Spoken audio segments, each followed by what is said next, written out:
Good morning and happy Mother's Day to all the moms out there. Welcome to the NE10 Championship final round. It's a rainy day here in Hookston, New Hampshire, but we're in too deep to back out a second time. These teams are ready to go, and so are we. My name is Aiden Jameson, and alongside me for this one, Justin McIsaac. It's great to see you again, Justin. Oh, always be glad to be back with the legend, Aiden Jameson. Already graduated, but you're still back for more. Look at that. Already back from one. They just can't keep me out of this booth, man. That's right. This is going to be a battle between two NE10 heavyweights. These two faced off Friday, and what a game it was. Bentley battled from a 2-0 deficit and had the go-ahead two-run homer from our player to watch, Nick Pappas. Pappas is a firework for this Bentley team. Such a great energy builder for them at bat, and what a performance he's putting on in this postseason push. Bentley, coached by Mike Hill in his fourth season, who is the reigning NE10 Coach of the Year. He's really built this program up and has shown time and time again that he can compete with the top talent of the entire East region. He has his Falcon squad sitting second in the region, as mentioned Friday with Alexis, just hoping this team can bring the energy that they had in that first opening bout. But now to the one seed, the Penmen, one of the most explosive offenses in the region, has found themselves in third place in the East. They are such a fun team to watch. They have a ton of depth at bat, and it'll be interesting to see how they show up for this rematch on a bigger stage. Speaking of bigger stages, Friday it looked to be too big for the Penmen as they fell into the loser side of the bracket. They leaned on heavy hitters like our player to watch, Jake Pisano. Pisano went 1 for 4 in that game. You know, they had a hard time getting batters past that final 90 feet, tried to steal a couple of bases, just didn't go their way. But definitely look for that to turn around in this game. We saw how fired up Pisano can get. Hopefully some of that energy transfers to the rest of the team. The Penmen, coached by Chris Shank in his third season, carrying a long legacy of success for this Penmen team. And he hasn't missed a beat. A two-time NE10 champion, looking for 3, but also chasing a 6th regional appearance. So two very impressive teams that are trying to beat the weather. So we got a great matchup here ahead of us between two teams. You know, we're going to take a look at the season series between these two teams, and it's been very one-sided, a close series, but the Falcons are 5-0 against the Penmen. They've won 4 out of the 5 matches by 1 run. This Bentley team is able to just get that edge over the Penmen defensively. They had strong pitching visits for the Penmen. Their staff has showed up and showed out against a very explosive Penmen offense, but two NE10 heavyweights loading up for a great game. So we'll take a short break here to step aside, and then we'll be back with that opening pitch and our sideline reporter, Lexi Ridings, for her opening thoughts. We'll be right back.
Welcome back here to Penman Field. A very exciting day for us, the NE10 Championship round here in the final part of this postseason push. The Penman versus the Falcons, 1 versus 2. Bentley got the edge over the Penman on Friday, but now they're back for revenge here to take this NE10 championship. But first, we're going to kick it down to our sideline reporter, Lexi Ridings, for her opening thoughts and keys to the game. Lexi? Thanks, Aiden. So for Bentley, they're going to want to maintain motivation. They just played Pace and SNHU on Thursday and Friday. They beat Pace 7-5 and SNHU 3-2. So maintaining that motivation, there and then putting runs on the board first. So they didn't score against SNHU until the 6th inning, so they want to flip that and be able to get some runs on. And then having solid pitching and defense, they had a strong fielding this whole weekend. And then having Eidenbrog awarded the win against SNHU and Heber awarded the win against Pace. So today they have Beliveau, who is 8-2 in the regular season, who's going to be pitching for them today. So that will be a good showing from him, hopefully, for Bentley. And then some keys for SNHU is going to be get runners on base. SNHU scored in the first both games against Adelphi. And then having a good mindset. They only lost one game this weekend, and it was to Bentley. So coming into this game, they might be a little defeated, but they're going to want to have a good mindset on this one. And then working as a team, a consistent theme with SNHU is teamwork. So currently Bentley has the stands with a ton of people here to support them, but SNHU has their dugout. So back to you guys. Thank you, Lexi. Great opening insight here for this NE10 championship game. Getting set for this opening pitch. Again, Chris Shank against Mike Hill. We got to hear from Mike Hill, Justin, after the game. Very calm demeanor from Mike Hill. Just cool, calm, collected. Not a lot of emotion after taking that opening game and getting into that championship round. Well, as the manager, you got to set the tone for your team, right? You don't want to get too high, too low. Baseball is such a funny game that a lot of things can happen over the course of 9 innings. So steady hand at the till there kind of lets your guys know, hey, we haven't won anything yet. We won one game, but you got to finish things off. Bentley's kind of in the catbird seat. They only need to grab one here, and maybe psychologically they have an advantage over SNU. Southern New Hampshire has not beaten them this season. Southern New Hampshire's only lost 11 games. 5 of them have been to Bentley, so you can look at that two ways, right? Maybe SNU's due to beat Bentley, or maybe in the back of your mind, these guys got our number no matter what. We keep losing these one-run games. That can get to a team. So, both coaches will have their hands full here juggling the emotions of a game. It's a championship game. So much is at stake. The winner could host a pod in the regionals. There's a lot on line here today, and both coaches will really need to guide their teams well this afternoon, or this morning, I should say. Going at 10 a.m. Yeah, an early morning. It was actually supposed to be played yesterday. Right. It was a whole championship weekend thing, was there Thursday when it started, on the production on the other side of the TriCaster, now here back in the booth. Very excited to be back on the mic. But the weekend was a crazy weekend for the Penmen and for every team involved in the NE10. Trying to beat the weather. We knew that the rain was coming up, just trying to get in front of it. And they luckily did for the first couple of games. And then Saturday, about 30 minutes before the opening pitch was supposed to happen, it actually just got rained out and got moved to Mother's Day. So here we are for a nice little Mother's Day spectacular. These two teams going to get set. We're going to step aside here for just a moment, and then we'll be back with that baseball action that you know and love. We'll be right back.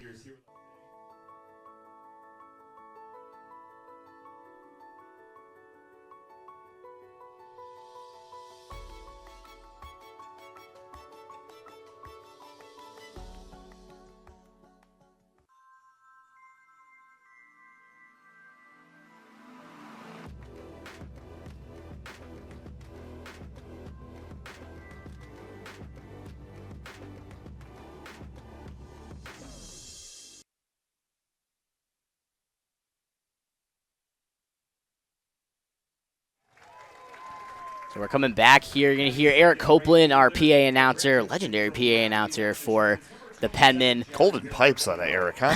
It's just a sultry voice that you want to hear on the mic at 10 a.m. You're going to hear the starting lineups here for Bentley to get going. We'll take a look at those in just a moment here. This Bentley squad, very strong at bat. They got a lot of depth. Tommy Bolton going to be leading that team off. Jared Berardino, you see in right field. Nick Pappas in left field, our player to watch. Stan DeMartinez, the designated hitter today for the Falcons. Brendan Sensai, the center fielder. Kurt Heath, the second baseman. Jake Madak at first. Tommy Goonan at catcher here. Jimmy Mitchell at third base. And then Beliveau going to be the pitcher on the mound for Bentley. But we'll take a look defensively for the Penmen here in just a second. This team going to get set. They're going to try to bring out their best. They got a lot to face with this Penmen squad. We'll see now here their lineup to pop up. They're going to start off with J.R. Bozick, who's been struggling in the playoffs, to say the least, and to start things off. Has had some trouble with the leadoff, but still a strong batter overall in the season. Following him up, first baseman Mark Sisko, Dakota Britt, right field, Pisano, left field player to watch.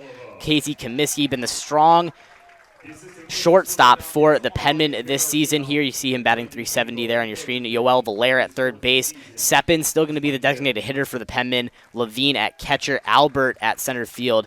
And then it's going to be Garrett Hammer on the mound for the Penmen here in this opening game. Hammer, a really strong pitcher for the Penmen. Has right under Jack Davis, the second best ERA on the team, is going to really try to get this team running defensively. There's Cisco coming out. You can see the drone shot here. Shout out Joe Claus, going to hear his name quite a bit. Really turn this whole thing around production-wise. Really got this going into top-tier stream for you all at home.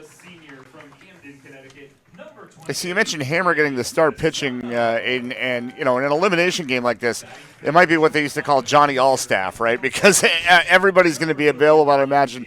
Hammer, last outing, 4 2/3 innings. He had 5 hits, 1 run. It was earned. He walked 1, struck out 2 against Pace. That was back on May the 2nd. So he's certainly had some time to rest. But if he gets in trouble, expect a quick hook, because there's no time to mess around for Southern New Hampshire today. With just 9 innings for their season here, they need to win this ball game. There's no game 2 unless there's game 1, so they're going to empty the passion bucket, I would imagine, pitching wise. Yeah, absolutely. This team, statistically in the NE10, the best pitching staff that we have seen in the conference. But in terms of really the region, when you look at it, pitching hasn't really had to have been a strong suit for the NE10. Been a lot of high-scoring games. A lot of high-scoring games. It hasn't had to have been too locked in of the position for this team. But obviously, Chris Shank, a really strong head coach for this Penman squad, has the guys out there that he thinks can put this team in the best position to succeed. Hammer getting out on the mound. We'll take a look at his stats in just a moment here. We're going to step aside and be right back after these short messages.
Welcome back here. We got the fly-in from Joe Claus that marks the start of play for us here at Penman Field, a new tradition to start these games off since postseason weekend. It makes its way over top of the booth, and now we're going to get Garrett Hammer's stats pulled up here in just a second. We'll get them here now. Garrett Hammer making his 10th appearance here in this game. A 2.42 ERAs, 4-0 on the season. Justin, what else can you tell us about Garrett Hammer from this year? Yeah, interesting. Just his fourth start, Aiden. So that's going to be, maybe a little bit of nerves going on. He's coming mostly in relief in those 9 appearances. 6 have been out of the bullpen. Longest outing was against Pace back on the second, 4 2/3 innings. He also pitched 4 1/3 against St. Anselm back on the 15th of April, striking out 4. Strikeout to walk ratio, you'd like to see a little higher in favor of the strikeouts. But if he can maintain control here and just trust his defense, he'll put his team in a good position to win. Yes. Penman defense, their fielding has been honestly outstanding for this team at times. I mean, Casey Comiskey and Mark Sisko are just a 1-2 punch in the field for this Penman squad. You'll see a lot of grounded balls going over to the third, and Yoel Valera will get out of the way of Casey Comiskey to get over there, pick it up, and make that throw over to first. Sisko obviously going to lead the Penman in putouts this season, as your first baseman should. The Hammer, the former Pinkerton Astro. A lot of kids that grow up in New Hampshire, this is the spot they want to play college baseball, right? Dartmouth at the Division I level, not necessarily where you're looking. It's really Southern New Hampshire, the tradition of greatness here, and it being in the center of the state, especially if you go to Pinkerton or one of or Bedford or one of the Manchester schools. This is the place you want to play. So this has got to be a really fun, maybe a little bit of nerves for Garrett Hammer, but also probably a lot of fun for the 6'4" righty. Out of Auburn, New Hampshire, the Pinkerton Academy Astro, formerly.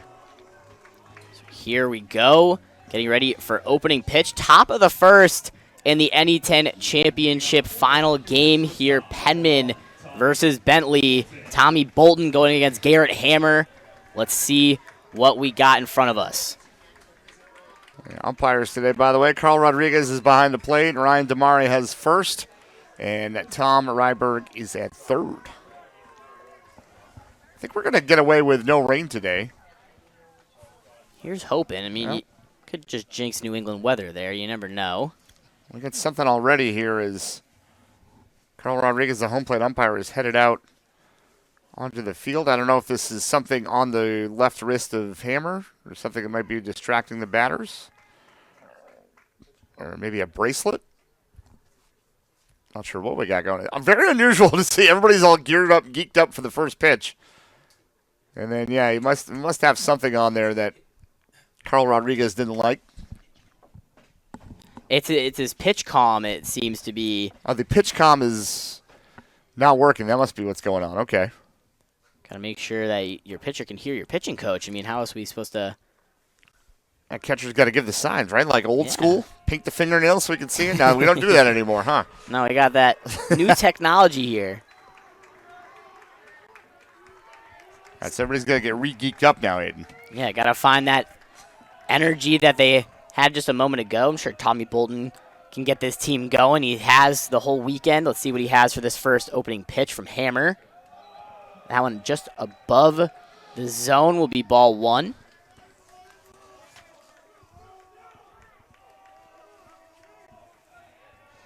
Bolton 253 this season. Second pitch from Hammer. That one also outside the zone. 2-0. That one low and away. Yeah, Bolton, your leadoff man, gets on base at a 411 clip. He's walked 45 times.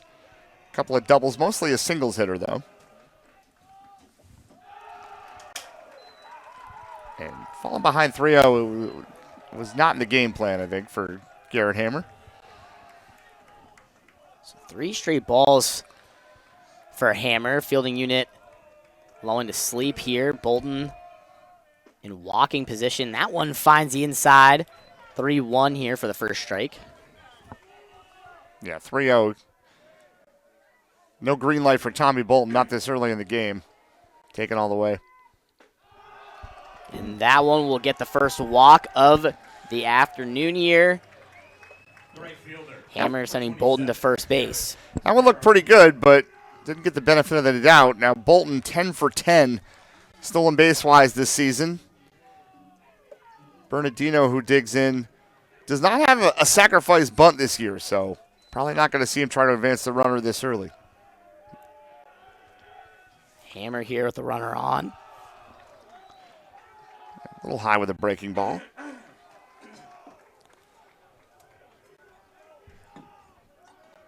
Colton's dancing over there.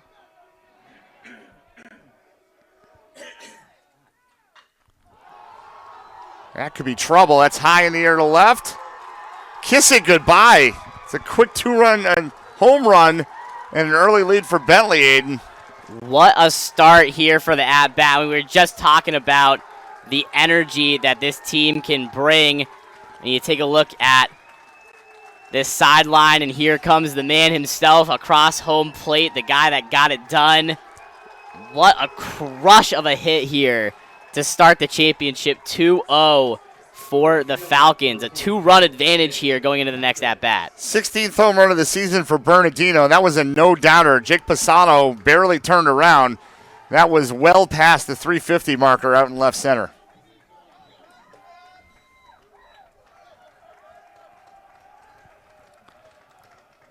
So here a little visit from Levine to the mound. Gonna make sure Hammer's in it. I mean, that's a tough one to give up early in the NE10 championship. Yeah, and I'm sure what Cal Levine is saying to Garrett Hammer is, hey, man, listen, we got a long way to go here. This is 9 innings. We were planning on scoring more than 2 runs anyway, so just take a deep breath, throw strikes. Don't get behind these guys, and we're going to get this done. Yeah, this is the SNHU team that earlier in the season, they were on a 6-game stretch where they were averaging 19.5 runs as an offense. I mean, yeah, like you said, I think they plan on scoring a lot more than 2. So you just, that's tough as a pitcher, though. The 6th pitch you throw, or the 7th pitch you throw is in the parking lot now, but you got to bear down. This is Nick Pappas at bat, fouls that one off. Starting with the 0-1 count here. Pappas had that go-ahead 2-run homer to take the lead against the Penmen.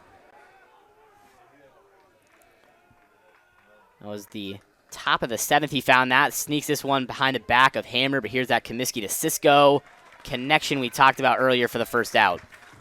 Yeah, that's big. Now Hammer can kind of take a deep breath and settle down, right? Yeah, it's a nice one to pick up here. You got away with one if you're Bentley. Really great hit from Berardino, but now you got to get back into it and try to continue this momentum swing. DeMartinez, 21 home runs on the season, so when you're pitching to him, you want to pitch to him with nobody on base. So here, get to hang of that one. It's going to go over the head of Comiskey. They're chasing that one down, and DeMartinez will stay on first. So a great start to this game for Bentley. It felt like yesterday with both these teams, they were a little late to get that tarp out on the field. Everything was just moving a little bit slow. Yeah, that was a good pitch from Hammer, too. It was right in on the hands, and DeMartinez just kind of, muscled it into left center, and you hit them where they ain't.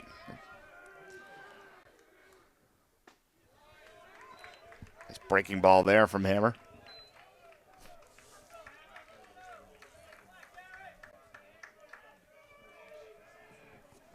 Here, getting that runner on first. That one just outside the zone. Hammer kind of hoping for that one to break inside more. Brennan Sensai, 14 home runs on the season. He's driven in 70, hitting .347 this season for the Falcons.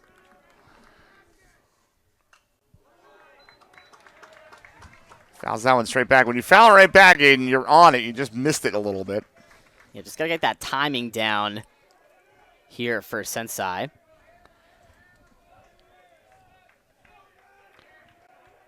Sensai, the junior batter.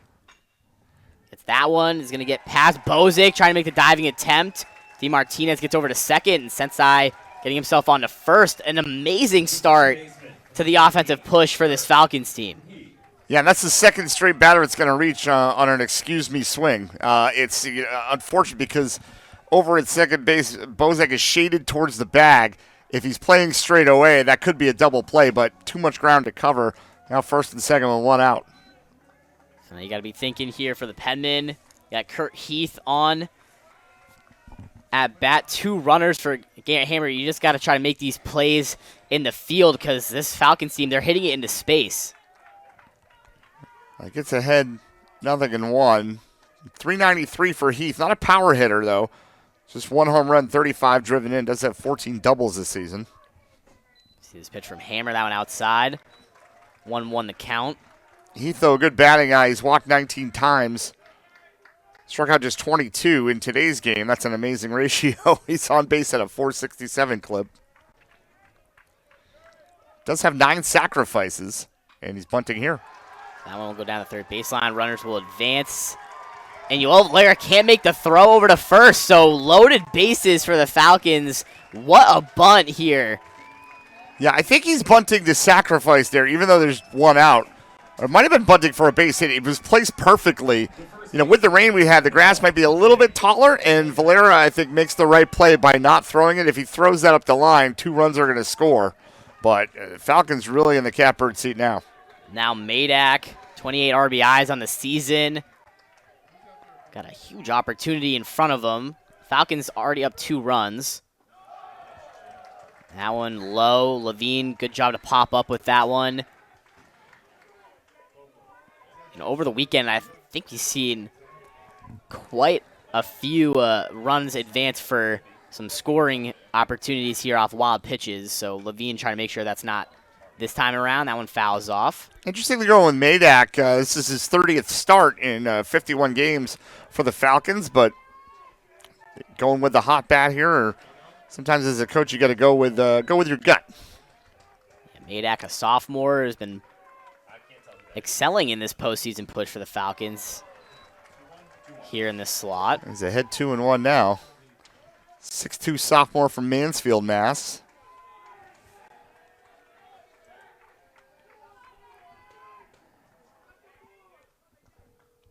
Hammer, that one again fouled off. 2-2 the count. Evens things up. Hammer seeming to kind of settle into his rhythm here, rocking into place at the mound. Yeah, Madak, last 2 games 0 for 7, but I must feel he's going to break out. As that one sneaks by, Comiskey tags the bag, going for the double play, gets it, so leaves runners on base there, but not a great way to start for Penman. 2-run advantage for the Falcons as we head into the bottom of the first.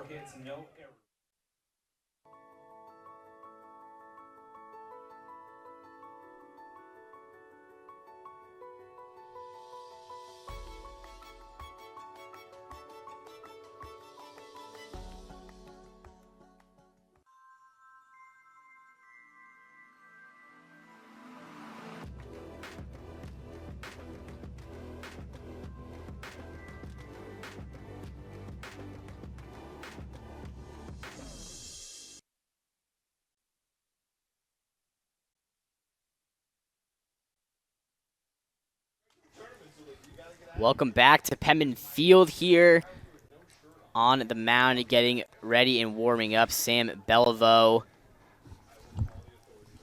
Beliveau, a strong pitcher here for the Falcons.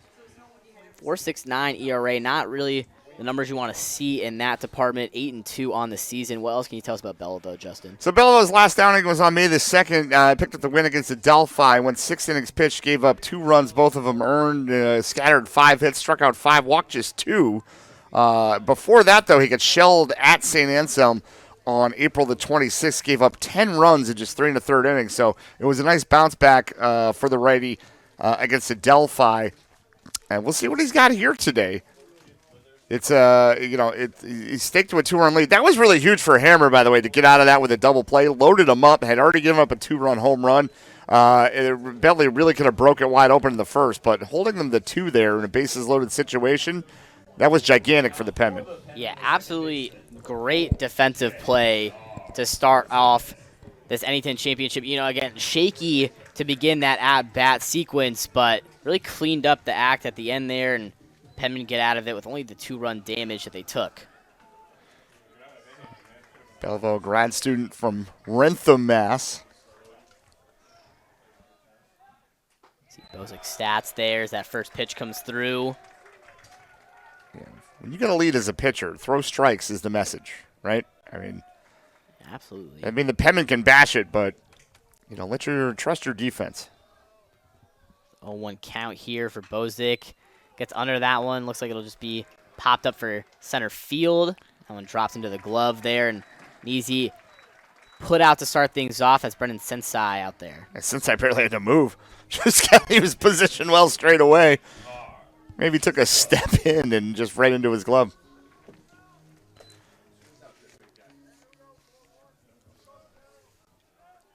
Now Cisco, the first baseman.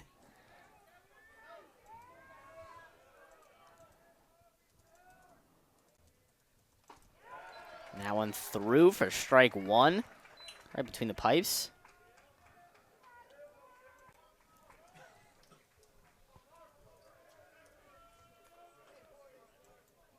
Belvo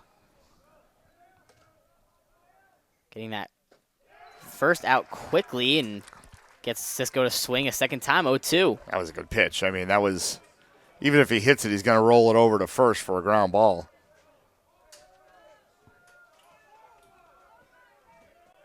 Here we go, 0-2. Great count to start off for Belvo. And that one, Cisco. Line drive to third, and that one's going to be made for the second out. Two quick ones for this Falcons team. Yeah, gets ahead 0-2, and then batter has to protect. Gets the lazy fly ball to left. 2 up and 2 down. Hasn't thrown a ball yet, Sam Beliveau, with 2 batters that he's faced. You know, you throw strikes, you're going to have a lot of success, Aiden. I never threw strikes. That's why I didn't make it past Little League. I mean, hey, Little League's a tough job to get past, you know?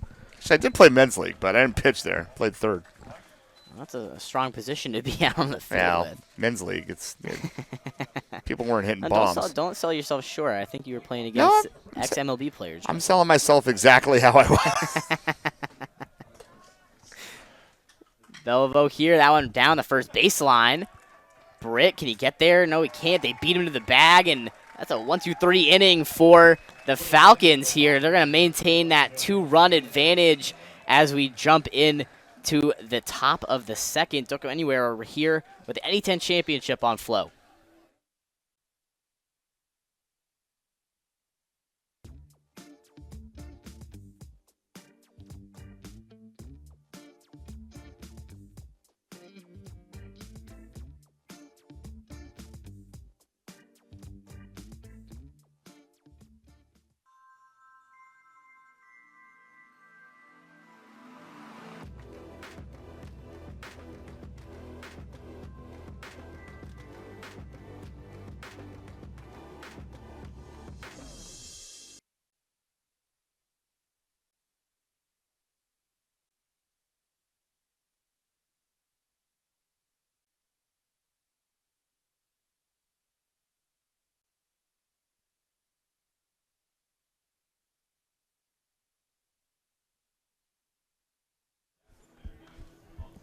Welcome back to Penman Field here, top of the second. Bentley 4 hits, 2 runs scored, and the advantage against the 1 seed Penman. Were so nice to host this tournament and has not been profiting like they thought. Well, they got to this spot, Aiden. Now they've been a little hard on themselves by losing as the 1 seed to this Bentley team, but they're in the championship. And like I said, got to win game 1 before there's a game 2, so got to let it all hang out. So Tommy Goonan will be up to bat for the Falcons. And Goonan 323 this year, 3 home runs. He's driven in 24. On base at a 444 clip. Struck out 18 times, walked 17. Also got hit by 7 pitches. As a catcher, I guess you're used to getting hit, right? Yeah. But Hammer falling behind 2-0 here. You got to get ahead of these Bentley hitters, or they'll make you pay. So the 2-0 count here for Hammer. Goonan showing bunt. Checks that swing. That one gets in there for strike 1. Yeah, he's just trying to get ahead of Hammer there by doing that.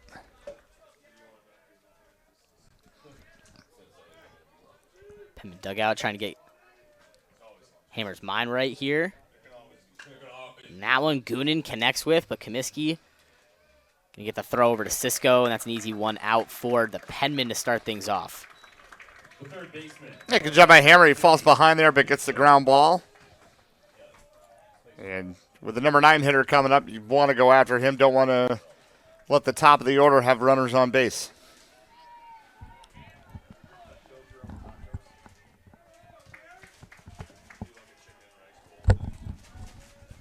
So here, Mitchell for the Falcons, taking that first pitch through for strike 1.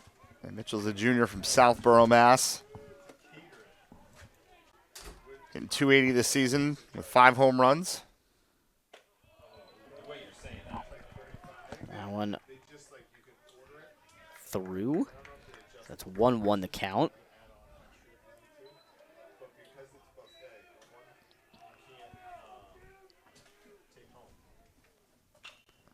That one connected by Mitchell over to Comiskey again. Can't pick it up cleanly. Can get the throw over in time, and he's safe. Yeah, it's going to be an E6. Comiskey looked like when he was transferring to the throwing hand, just kind of mishandled it. And actually, interestingly enough, when we were watching the Pedman team warm up earlier, they were actually having some transfer issues, and were kind of getting on each other about that before the game. So kind of carrying over here into this top of the second. Let's see if Bolton's sacrificing his 9 on the season. I'm going to let him hit with 1 out. Take strike 1. Mitchell 4 for 5 stolen bases over at first.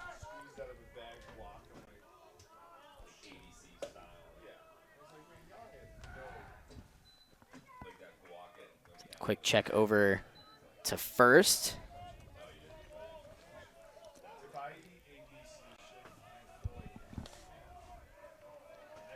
1 the count here for Hammer.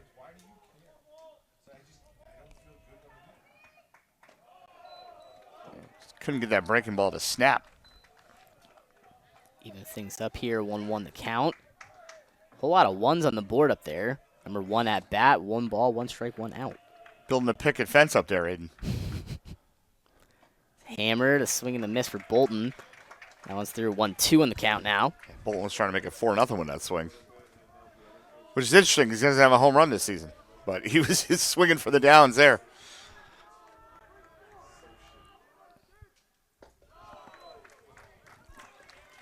That one evens it up 2-2.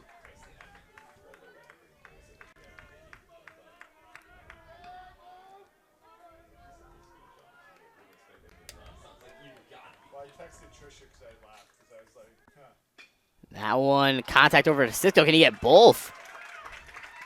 And he does. Mark Cisco.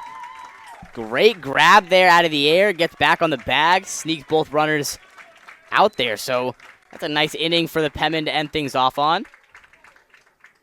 We'll step aside here for just a moment and be back with NE10 championship action here on Flow.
Welcome back to Pedman Field here, and the sun's sneaking its way through here on Mother's Day, shining some light down on Pedman Field and getting this NE10 championship out of that rainy weather we were talking about earlier. The Falcons up with a 2-run advantage here at the bottom of the second. 4 hits to the Pedman's 1 error. And Sam Beliveau with a really nice first inning. Needed just 7 pitches to dispatch the Pedman in order in the first. So now up to bat, Jake Pisano. Pisano, great batting eye, 25 walks this season, and that is his 16th hit by pitch.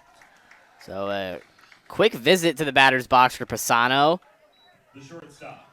Gets on the hard way there, Aiden. Yeah, takes some damage, and on to first he goes. Penman get hit by pitches at a crazy rate. 15 for Pisano leads the team, but Bozic at 14. McNamara, Cisco, and Dakota Britt all have 11. So they crowd the plate, and they're willing to sacrifice the body to get on base. Yeah, to carry on some conversations from Bob Littman and Jacob Van Ryn, who were on the broadcast earlier this weekend, talking about that's actually becoming a little bit of an issue in college baseball, about batters kind of leaning into the box and getting clipped by these pitches. And, it's really for the pitcher. They have no choice but to throw it, obviously, try to get into the strike zone, and the batters are just kind of leaning into them and just becoming a bit of an issue here. Yeah, guys wear the armor, and it's up to the umpire as that one's in the air to center. That's carrying a bit. Back to the warning track at the least, and that one into the glove there. Boy, that looked like it was going to be a shallow fly ball, and that thing just kept carrying out to right center. Sensei, had to go all the way to the track. And grabbing that first out, so still a runner on first here. Pisano over there after getting hit by the pitch, but now Yoel Valera up to bat. But to finish the thought, if a batter is not making an effort to get out of the way, the umpire has to call that. And in Pisano's case, he did. He kind of spun out of the way, hit him right between the numbers. But well, Valera gets contact there. Pisano over to second. They make that play. Can they get it over to first? They make the double. This has been a very electric top of the game for the Falcons. Starting off on bat strong, and the fielding just as powerful here. 2-run advantage for the Falcons, hanging on as we get into the top of the third. We'll be right back here on Flow.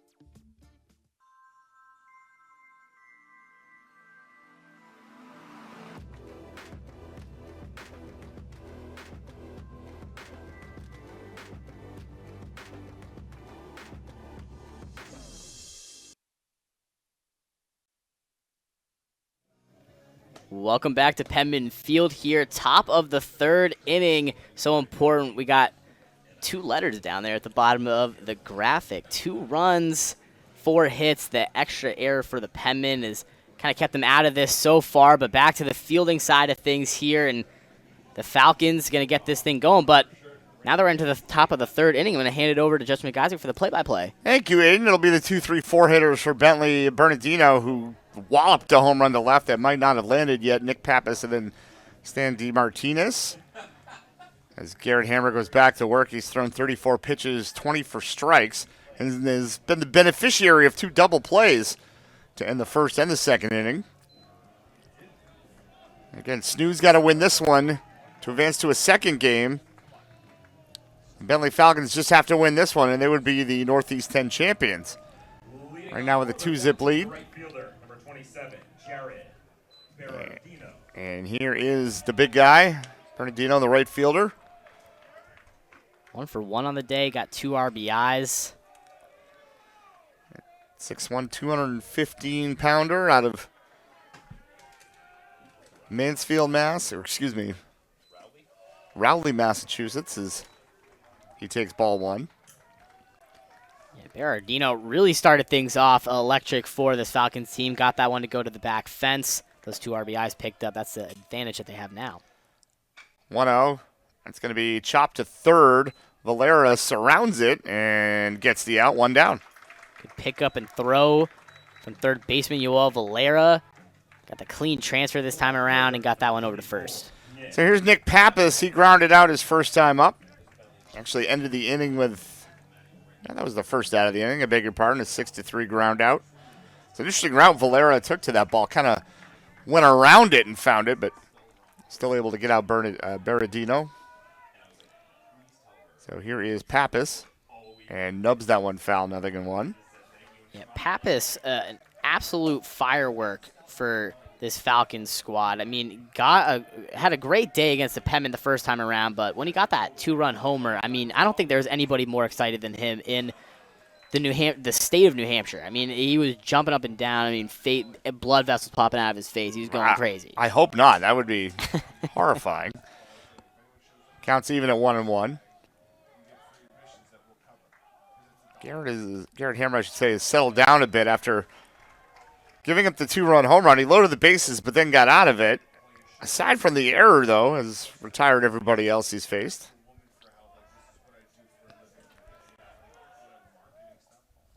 2-1, check swing. Did he go? Negative, says Ryan DeMare over at first.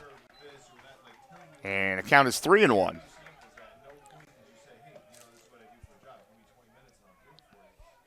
Hammer working quickly from the set, delivers. Swing and a miss for strike 2.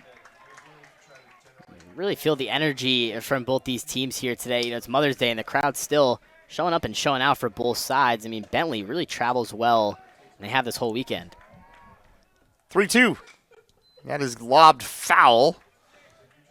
And another payoff pitch coming up. Yeah, Bentley's not that far down the road. Quick trip up here to Manchester once you get onto I-93. Yeah, the only issue when you get over here, the highway, you see the campus well before you can get anywhere near it. Here's a 3-2. That is a mile in the air. Is there a play for Levine? No, it falls into the bleachers. Nobody made a play in the bleachers either. I'll make a play down there. Yeah, That guy in the vest sitting behind Alcee Lewis is saying their anthem never stood up. He was like, no, I had it all the way. Almost gave him a concussion. Yeah, that was close. A group of people cleared out, but the two nonchalanters almost got hit by the ball. It's going to be the 8th pitch of the at-bat here. Pappas putting on a good at-bat. Long look here for Hammer, and now he's going to ask for time and step off. And I think he's saying pitch comms. Yeah, pitch comm might be malfunctioning again. That was an issue right before the game started. And you can see Shank walking out there, head coach Chris Shank, with the other end of the technology. He's going to try to see if it works. Umpire is going to check with him on that too. So if this is, you know, I'm sure they have a couple of backups in there, but if this is malfunctioning, they might have to go back to the pitching coach calling the pitches, you know, with signs. I'm sure they have a backup system for that as well. Not to sound like the old Gen X guy at the ballpark, but in my day, the catcher called the pitches. So. Might have to go back to that. It looks like everything is all set there. Umpire said we're good and to get the pitch clock rolling, so should be off and running here. All right, another 3-2 coming up from Garrett Hammer. That is hammered to left field. It gets down for a base hit. So 1 on and 1 out. The big turn there from Pappas, but he's aboard for Stan DeMartinez, the designated hitter. Pappas got around first there. I mean, was testing if he could try to get over to second. They obviously made the cutoff throw to Bozic there, but even Pappas just trying to ride this momentum wave, keep things going. Pappas 4 for 5 with stolen bases this season. See if they want to put any pressure on Garrett Hammer here, maybe get in his head. DeMartinez singled his first time up, kind of fisted one into left center, and he fouls that one off. No balls and a strike.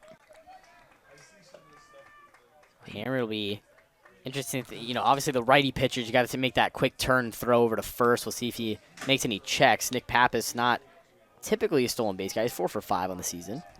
21 home runs, 72 runs driven in this season for DeMartinez as he jackknifes out of the way 2-0. He slugged at a .720 percentage this year, which is pretty good. Also walked 28 times. I'm sure a number of those are of the intentional variety. As he's ahead 3-0, and 2-1, I beg your pardon.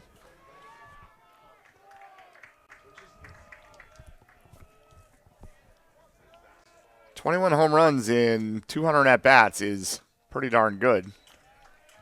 My old Spalding High math tells me it's homering 10% of the time, which is outstanding.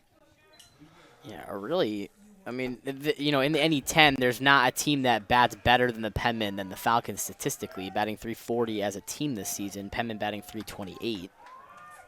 Here's a 2-2. Breaking ball over the head of DeMartinez. 3 balls and 2 strikes. That's the second time that a ball's gone close to DeMartinez there. I mean, the first time, or that second ball on the count there, you could kind of back up there and you could hear some crowd reactions. That one, he didn't move. That's just a breaking ball that didn't snap. Here's the 3-2. And there's ball 4, 2 on and 1 out. And that is going to bring up Brennan Sensai, who punched one through the infield his first time up. Now with the runner on second, see if there's no real signs from the catcher, but the runner on second will sometimes give away location based on where the catcher sets up. So let's see if there's any games going on there with Pappas at second base. Didn't give a signal. The first one is a ball, 1-0. Sometimes you'll see that trail arm stick out if it's going to be outside. Trying to steal some calls here. It's legal to do that. Check swing. Did he go? I guess the answer is no. So we're looking down at first, but I didn't see the umpire signal. So plate umpire, beg your pardon. Signal strike. Thought he was pointing down. So 1-1. That one's shot foul. Eric Copeland is locked in even more than I am, which I didn't think was possible. Eric Copeland's got the baseball hat on. He's got the seeds. You give him a glove, he's going to go out there in left field. Here's the 1-2.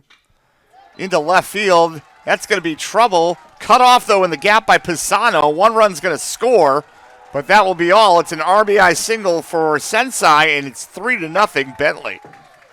Pappas just rounded the corner there, got the go-ahead look down that last 90 feet and got across for a 3-run advantage for this Falcons team. I mean, the energy, this is a team, they're playing with a little bit of a chip on their shoulder here. You know, this is a Penman squad that really hasn't been 6-0'd by any team in the NE10 in a very long time. Falcons trying to make some history here. They're also going for their first NE10 championship as a baseball program, I believe. So here's Kurt Heath, who bunted his way aboard last time up. And he takes ball 1 outside. No action just yet in the Penman bullpen. Actually, it was a really good play by Bassano to cut that hit off in the gap, because if it gets by him, 2 runs would score, maybe 3 if it bounces around out there. So swing and a miss, foul tip. Late call from the umpire, but a foul tip that looked like it got a piece of Levine as well, or maybe the ump. 1 ball, 1 strike. A big spot here for Garrett Hammer. He could use another double play ball. 1 out here in the top of the third, a 3-0 advantage for Bentley. There's a swing and a miss. 1 ball and 2 strikes.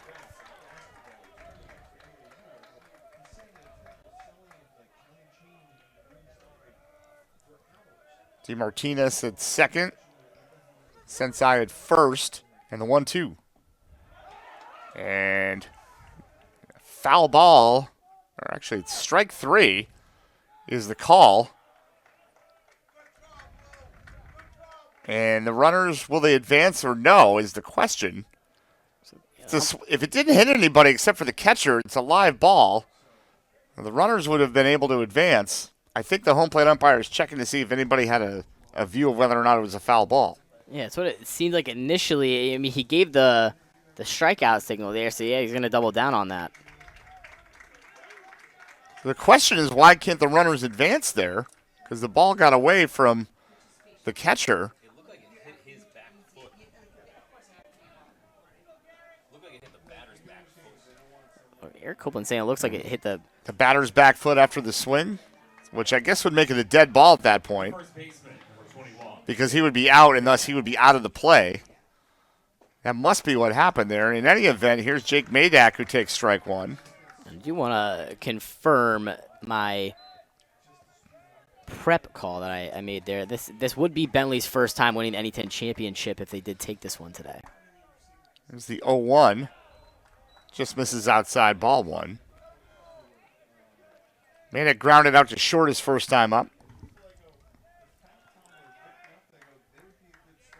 Darren Hammer again trying to escape a jam. First and second with 2 out. That one's in the air to center field. That's going to charge into it. Albert goes back. He'll kiss it goodbye.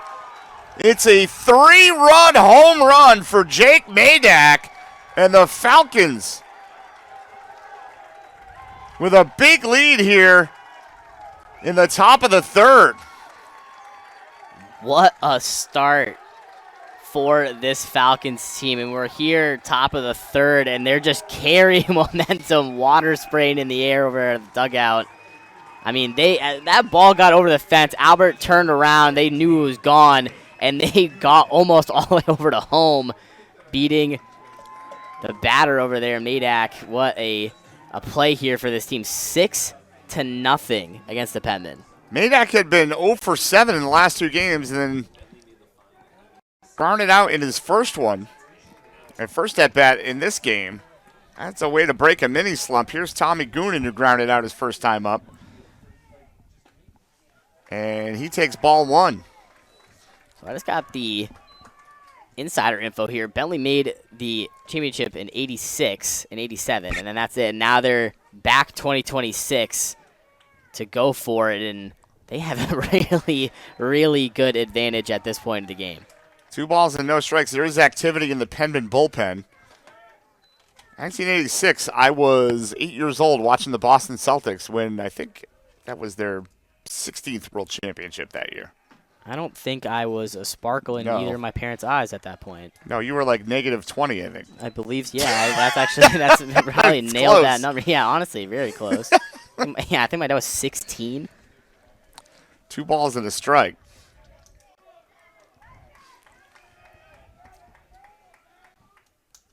And that one runs inside. Did it get him? Yes, it did. Goonan was quick to let the umpire know. So a hit batsman. And Garrett Hammer right now is a little bit of a leaky boat. We'll check in with him here. See, Comiskey first guy to get over there, and then Cisco will join and the rest of the crew. But it might also be buying time for the bullpen. The relief pitcher warming up. Didn't see the number down there. Got the binocs out, but. And let's get a shot over that Bentley dugout. I mean, they're making a lot of activity there. You can see the fans kind of joining in. They're really hyped up at this point. Yeah, this is definitely stalling for the bullpen here, I would imagine. A 6-0 lead for the Falcons. 4 runs in here in the top of the third. Madak with the 3-run ding-dong to straightaway center. It looks like the pitcher warming up for the Penman is Sean Taylor out there, number 43. See what comes of that if they make that pitching change soon. Taylor has 12 or 11 appearances this season. But right now, Mitchell at the plate reached on an error his first time up. And he takes strike 1. 2 down here in the top of the third. Penman have the season on the line.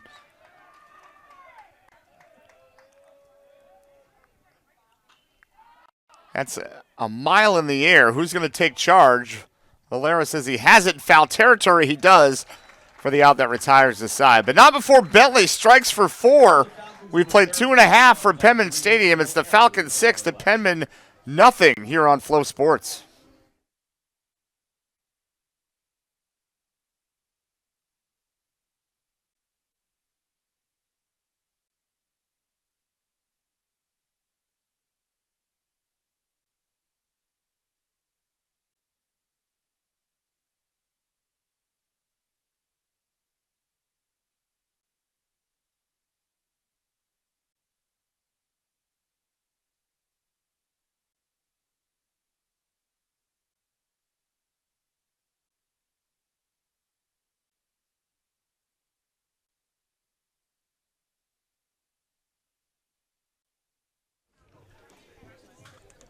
Bottom of the third, Penman trail the Falcons 6-0. Justin McIsaac here along with Aiden Jameson. Let's go down to the third member of our broadcast crew, Lexi Ridings. What do you got, Lexi? Thanks, guys. So Bentley starting this game off really strong with a home run by Jared Berardino, and then a quick 3 outs in the bottom of the first. And then moving to the second inning, Penman and Falcons both had some great fielding, so no runs were scored in the second. And then in the third, we just saw the top of the third, Sensei with a RBI single scoring Pappas, and then Jake Madak with a homer, 3 runs. So, I mean, Bentley starting this game off really strong. As we can see, the Bentley fans have really taken over this game as they're cheering, and they are really taking over the stands here. But the Penmen do have the home advantage, so Penmen hoping to come back in the rest of this game. Back to you guys. Thank you very much, Lexi. Penman still have 21 outs to work with. It's the bottom of the order here. Brody Keniston, Kyle Levine, and Jacob Albert. Long wait for Sam Beliveau. I'm sure he doesn't mind coming back to a 6-run advantage, though, Aiden. Yeah, a lot of help from his offense here at this point of the game. He's got to feel very comfortable, as you were mentioning. There's a foul ball from Keniston, 0-1. The Penmen have come up hacking here. That is just the 12th pitch that Beliveau has had to throw in now 2+ innings of work. Keniston on the season at .261 with 4 home runs. He's driven in 40. That's a sweeper outside, 1-1. And Keniston being the designated hitter today, a little bit of a switch up. Penman were rocking with Christian Seppin for almost all of the playoffs up into this point. Keniston on base at a 404 clip, hits just .261, but has walked 30 times this year. But the game plan is to go up hacking, it looks like, and he swings and misses at strike 2. Sometimes the game plan is not to go up hacking, but when a pitcher's throwing strikes, you don't have a choice. Yeah, Beliveau really found his rhythm here at this point of the game. Is backed by some great fielding so far, and as you mentioned, the Penmen are really just trying to get past him. 1-2, that's popped up. It's going to get out of play up towards the roof, where shout out to Keely McIsaac, who's on the batter cam today. So it's Mother's Day, and poor Renee McIsaac got left all by herself with the dogs, because Keely and I are here working the game. Cam McIsaac has not come back from William Patterson University. You know what, though? On Father's Day, I tell everybody, just leave me alone to watch the U.S. Open. So maybe that's what Renee wanted to. Yeah, Here's the 1-2. Breaking ball misses a little bit low. 2 balls and 2 strikes.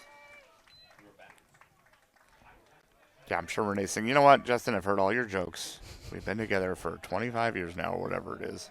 Just go do the game. Get out. Take Keely with you. 2 balls, 2 strikes, no outs.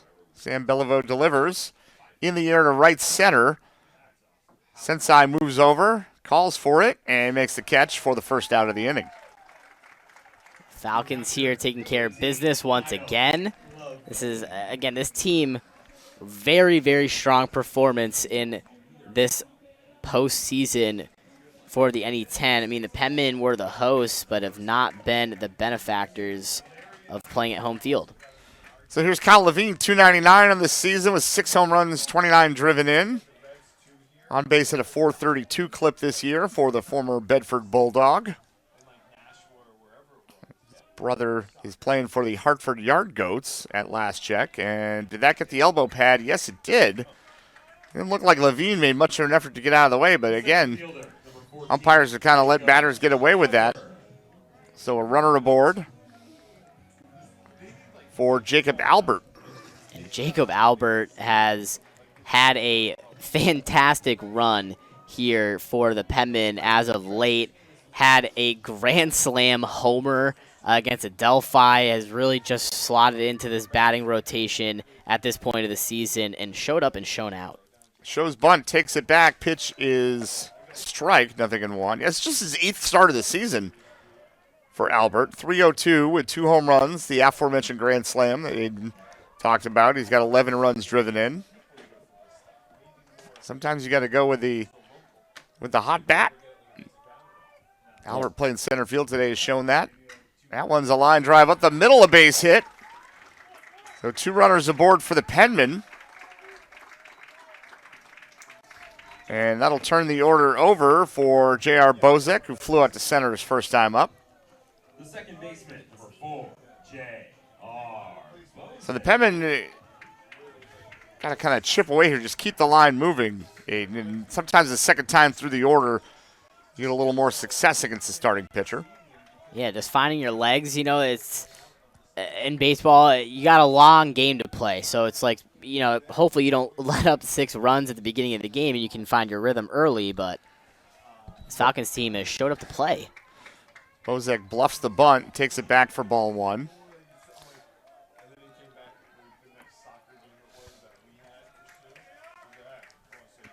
Levine on via the hit pitch. Albert with a ringing single. The first hit of the game for the Penmen. There's strike 1. 1 ball and 1 strike. Yeah, that's something the Penmen not too used to this season, not getting hits early and often in their games. I think the only other game I was here for, they pounded out something like 22 hits against St. Anselm. There's strike 2 to Bozek. 1 ball, 2 strikes. Yeah, and you talk about that St. Anselm game. I mean, even the runs of that was a 14-13 final of that one. I mean, the Penmen have really been going the distance with some of these teams in the NE10 this year, and the scores have been a lot higher than what they've shown through the first 3 of this. Nice stop there from Tommy Goonan to prevent any advance. It's ball 2. Yeah, that game was like 4 hours and 15 minutes. I had relationships that didn't make it that long. You and me both, buddy. 2-2 here with 1 down. Northeast 10 championship. Again, if Bentley holds on, they win the championship. Southern New Hampshire needs a win to force a second game. That one's fouled off the plate. And Bozek will see another 2-2.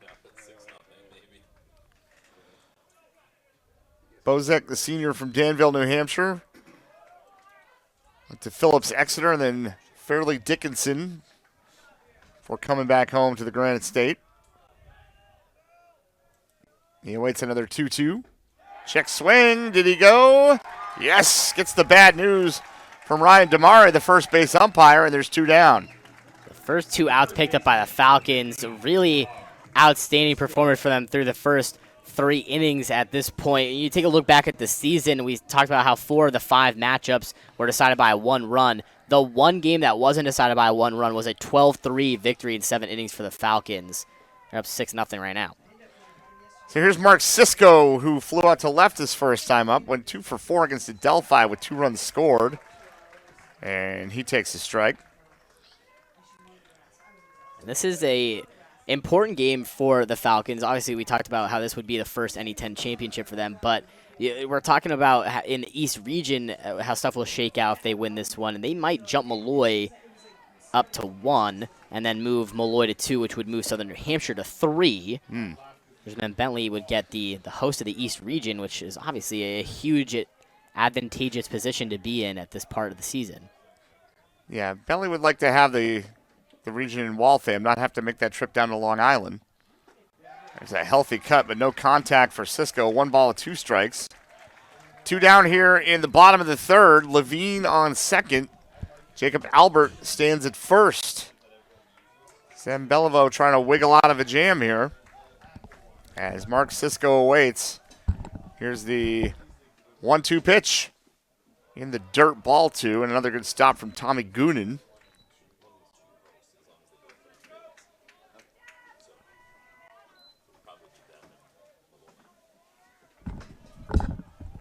Sisko takes a little walk out of the box. Now he's back in there ready for the 2-2 pitch. Deuces are wild. 2 balls, 2 strikes, 2 outs, and 2 on. Chopper to 3rd. That'll get foul, which is lucky for Johnny Mitchell because he almost blew out a tire on the grass there trying to plant. I was trying to turn back and looked like he was going to get that cut off to second there, but like you said, a little shake-up. Actually, we're just getting some talk about the East region as well here in the booth, too. It's the 1 and 2 seeds that are the hosts of the East region. So Malloy and Bentley would be the host of their respective sides of the bracket. Gotcha. Bentley obviously still wants to be that host of the 1 seed. 2-2. In there for strike 3 called. Sam Beliveau said, Mark Sisko, can I help you find anything? Are you looking for something? And Sisko said, no thanks. I'm just looking. That'll do it for the Penmen in the 3rd. After 3, it's Bentley 6, Southern New Hampshire nothing here on Flow Sports.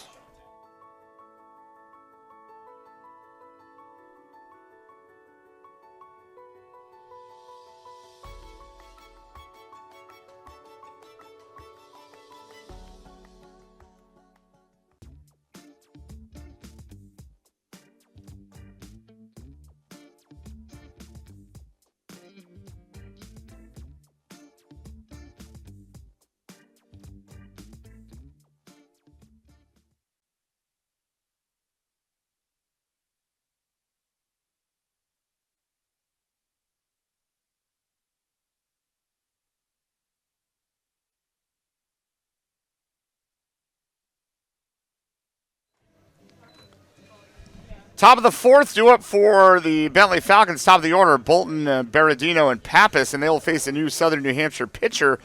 It is the freshman Sean Taylor, the 6-foot, 150-pound freshman out of Sewell, New Jersey. And Taylor will be making his 12th appearance. He had one start, 2-0 in the season, a 6.75 ERA, 14 2/3 innings pitched.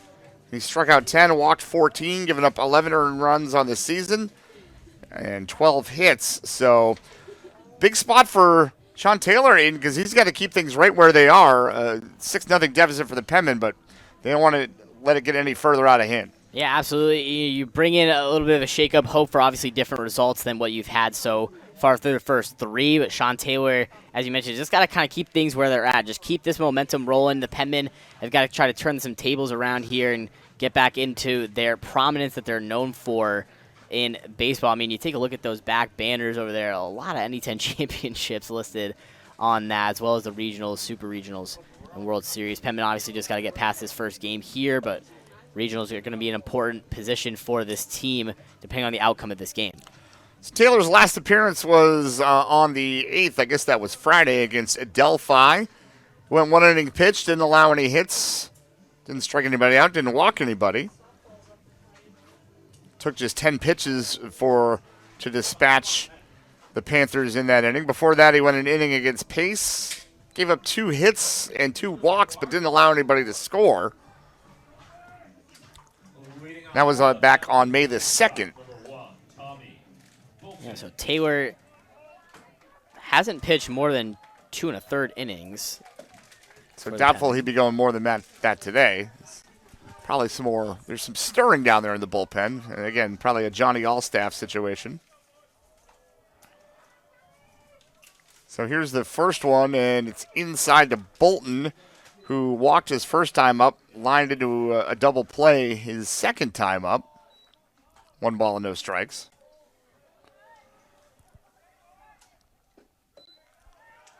That evens the count at 1-1.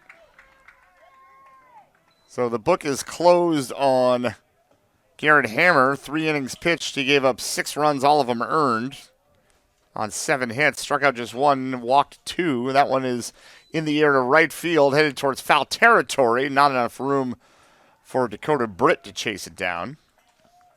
And it falls for strike 2. So Hammer would be in line for the loss. He can't win the game if things stay as they are, which is unlikely in baseball.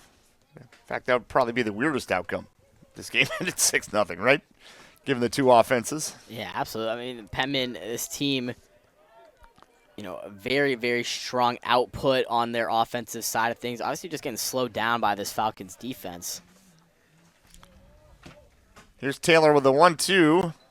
Tried to get Bolton to go fishing there. 2 balls and 2 strikes.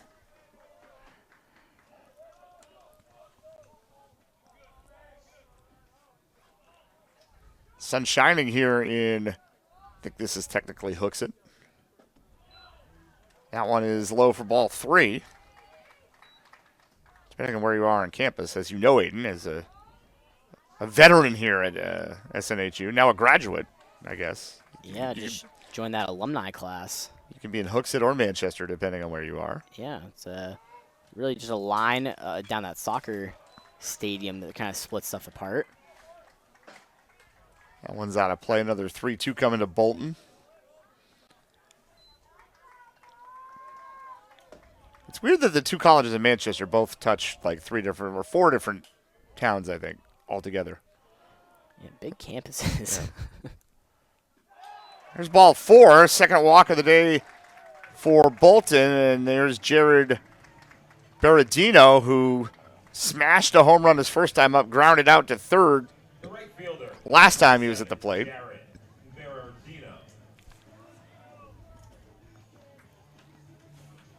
So Taylor walks the first man he sees, and there is more action behind him in the Penman bullpen. Looks like a lefty throwing down there.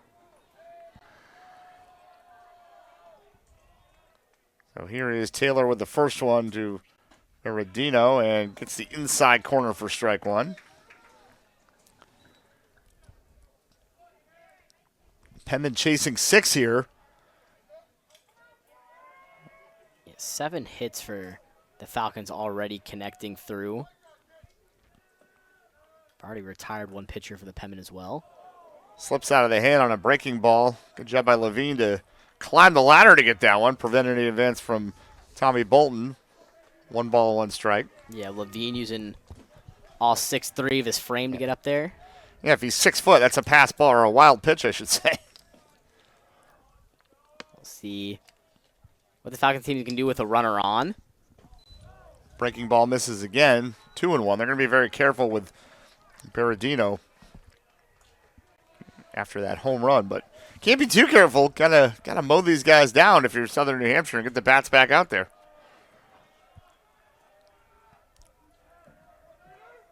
Bentley is hitting to a couple double plays. Otherwise, this might even be worse than a 6-0 deficit. There's a healthy cut and a miss for strike 2. Into a double play with the bases loaded in the first to the Falcons. And then a double play to end the inning in the second with a runner on. 2-2.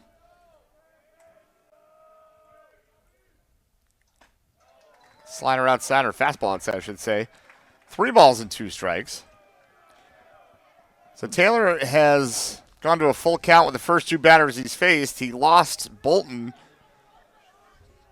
Put him on via a walk. 3-2 here to Berardino. And here it is. Fouled straight back. That's going to come back, sneak through the netting and get to the crowd.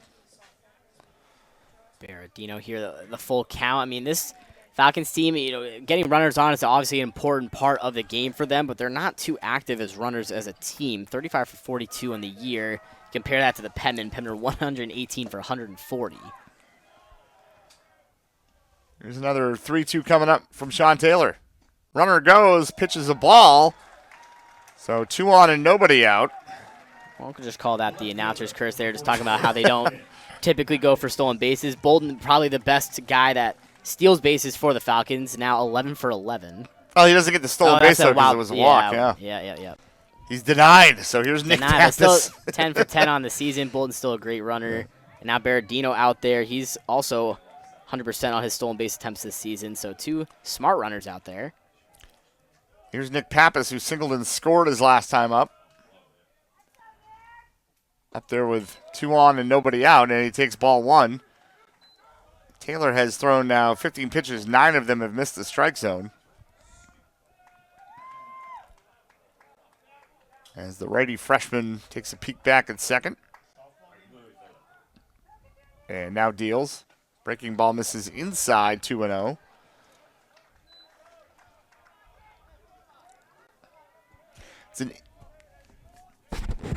Taylor. Sorry about that, Aiden. Taylor kind of pitching himself out of this count here. Obviously 2 runners on. Wants to try to retire this batter, pick up that first out. Want to leave some runners on base. That one's outside ball 3. 3-0. It's going to be an interesting decision for the Penman coaching staff, right? Because if this gets any worse, do you think about resting pitchers for the regional? Or do you still try? I mean, obviously, you want to win the Northeast 10 championship. There's ball 4. They're loaded up. Yeah, I think it honestly it comes down to the question of how bad is it getting? At what point is that damage at? I think right here, depending on how this at-bat shakes up, you might want to pull Sean Taylor, get some switching up in there. And like you said, rest those arms for regionals. I mean, this Penman team really travels well and performs well in the NCAAs. But here's the flip side of that coin. You have an offense that can put up a couple of touchdowns for, not at will, but you've seen it happen on more than one occasion this season. So yeah, it also ain't over till it's over. So it's an interesting dilemma for Coach Shank. Yeah, I think what you do is you put in a pitcher that you're confident in, someone that can get the job done, and then you just kind of lean back on that batting and how strong that offense is, see if you can just get those guys back into it.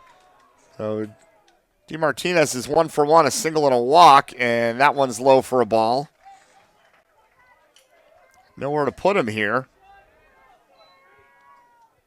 You do look at this Penman team at the end of the day, the offense has been that front runner in the conversation for the best part of this team. So I think you put it in their hands and hope that you can bounce back from this deficit. 6-0, and Bentley has them loaded up. Swing and a miss. It's D. Martinez looking to make it a 10-0 game there.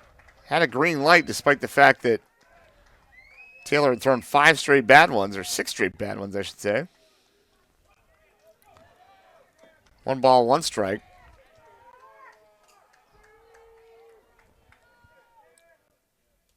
Taylor with a long set now delivers. Gets that one over at the letters for strike 2. D. Martinez is asking Carl Rodriguez, hey, where was that? Carl Rodriguez says it was in the strike zone at strike 2. Just a little confirmation for him. Had to get the question out there. 1 ball, 2 strikes. Taylor could use a hard ground ball to turn 2. That one's fouled off. Martinez here, batting like the Bee Gees, just staying alive, keeping these batters up.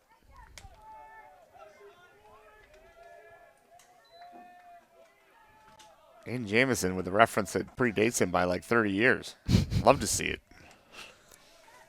Cultured youngster. Here's another 1-2 to Stan D. Martinez. And he's going to get out of play. So the count holds at 1-2. Game is just over an hour old here in the top of the 4th.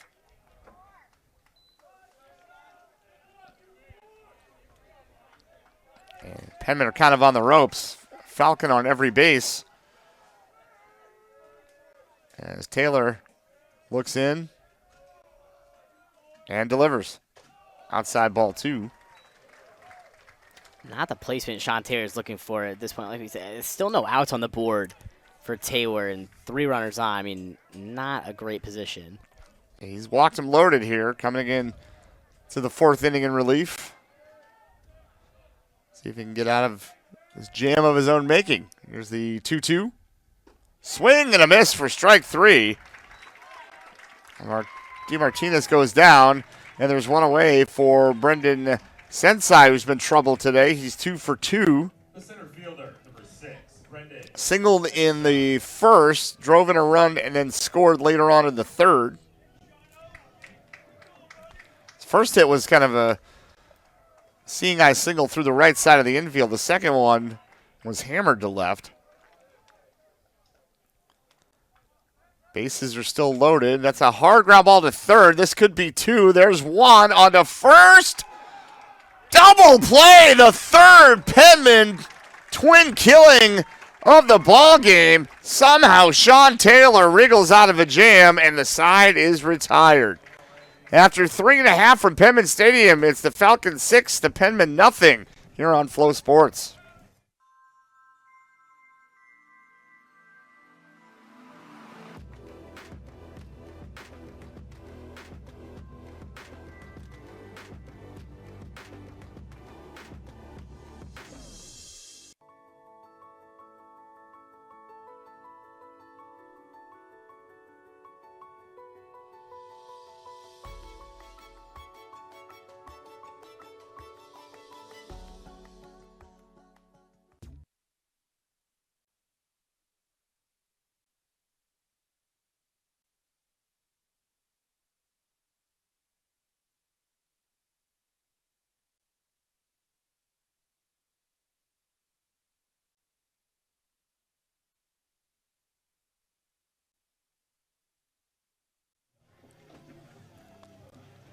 So the 3rd Penman double play of the ball game gets them out of a jam, and for Southern New Hampshire it'll be the 3-4-5 hitters due up. Dakota Britt, Jake Pisano, Casey Comiskey, Yoel Valero if anybody reaches.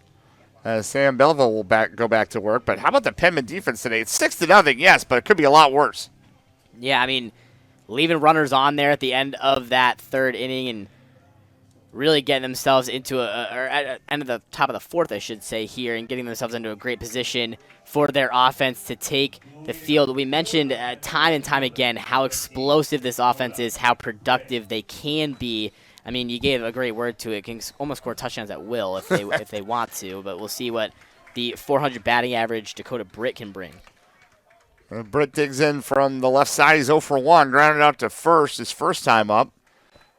And Belleville misses outside 1-0. Belleville with that kind of three-quarters delivery. Kind of slings it to the plate. There's the 1-0 in there for strike one. Carl Rodriguez had a big but consistent strike zone today. Strikes at the letters have been there for pitchers. Been very fair on both sides. As a ground ball knocked to third, Mitchell has to collect it, does, and gets his man. There's one away. Good job there, Jimmy Mitchell. Like you said, had to recalibrate that ball there, get his handling right, got it over to first, and quick out picked up by this Falcons team. But now bringing back up Jake Pisano, really didn't even get an at-bat the last time, got hit by a pitch. And so officially 0 for 0 after that hit by pitch the first time up. Pisano awaits the first one and hammers that foul. Look out at the softball field. Yeah, that one bounced just at the top of the hill and definitely made its way onto the softball field. Yeah, that's a steep hill there beyond first base if you haven't been to Penman Field. I think I called it Penman Stadium in the last inning, which earned me a stern rebuke. Penman Stadium's where the track and field and lacrosse and not field hockey. That's over across the street. As there's strike two. Yeah, officially, this is known as Penway over here. Penway, okay. So be a good little thing to sprinkle in. No balls and 2 strikes to Pisano as Belleville has been efficient so far. Waved at and missed for strike 3. Uno, dos, adios, and there's 2 away. Pisano, not what he wanted. I mean, he's just struggling. There's no other word for it in the last few outings for him for the Penman in this postseason. I mean, Pisano went 1 for 4 on Friday. Now here 0 for 1. So here's Comiskey, who flew out to center his first time out. Belleville has struck out 3 of the last 4 batters he's faced. And there's a ground ball to short. Bolton on the run in time, and the Penmen go quickly in the 4th. 4 in the books from Penman Field. It's the Falcons 6, the Penman nothing here in the Northeast 10 Championship on Flow Sports.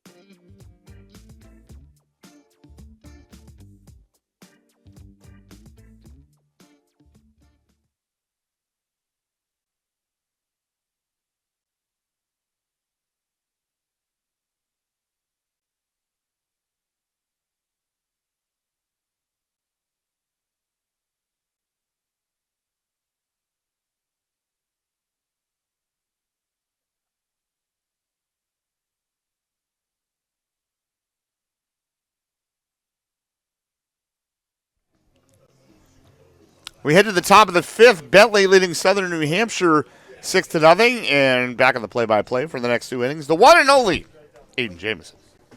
Back here at Penway. 6-run advantage for the Falcons as we get going here. You see the error on the screen for the Penman that came from Casey Comiskey, the shortstop, who's really been making all the plays defensively for the Penman. They're kind of hoping that can get going. Yoel Valera just made an excellent play for them last time they were out there, but we'll see what the at-bats can bring from the Falcons at this point. Obviously just trying to maintain the advantage that they've taken over the 1 seed of Southern New Hampshire. And Southern New Hampshire, they've been doing Sam Belleville favors at the plate. I mean, they're going up there, they're attacking early in the pitch counts, but Belleville's only had to throw 38 pitches through 4 innings. And give him credit, he's throwing strikes. 28 of those pitches have been strikes. Heath 1 for 2. Struck out Last time there. See the first pitch coming through for Sean Taylor.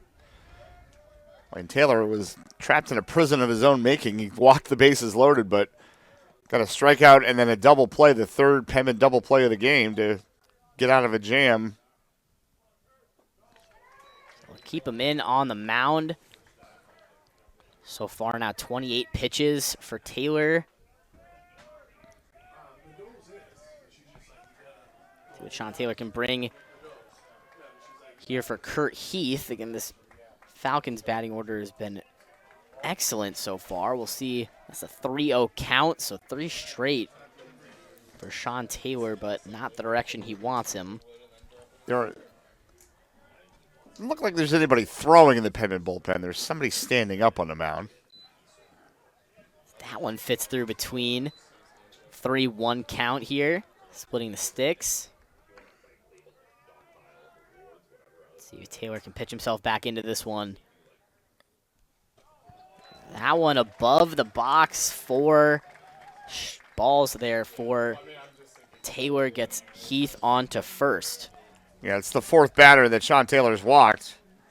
Going to get the strikeout in the double play, but The first baseman, number 21, Jake. this is not what you need if you're Southern New Hampshire. Don't want to give free base run, especially to Jake Madak, who smashed a home run, a 3-run ding-dong his last time up. Yeah, Madak, a power hitter here for the Falcons. See if he can find some space here with the runner on. That one breaks inside the way he wants it. 0-1 the count. And really, and this is the first day in like the last week or so that the wind has not been howling in the Granite Stadium. There's a little breeze out to right center, but nothing like it has been. Trying to play golf in that weather has not been great. Yeah, not permittable for really anything. New Hampshire weather has been, as that one just gets above the box. 1-1 the count. Yeah, it's been very fluctuative, the weather here in New Hampshire. It's like almost 80 one day, then 40 degrees and raining the next. Yeah, it's usually how it goes. The 1-1 count. Quick check to first before this pitch comes through. That one paints the edges. 2-1. Yeah, Taylor, 34 pitches, 20 have been outside of the strike zone thus far.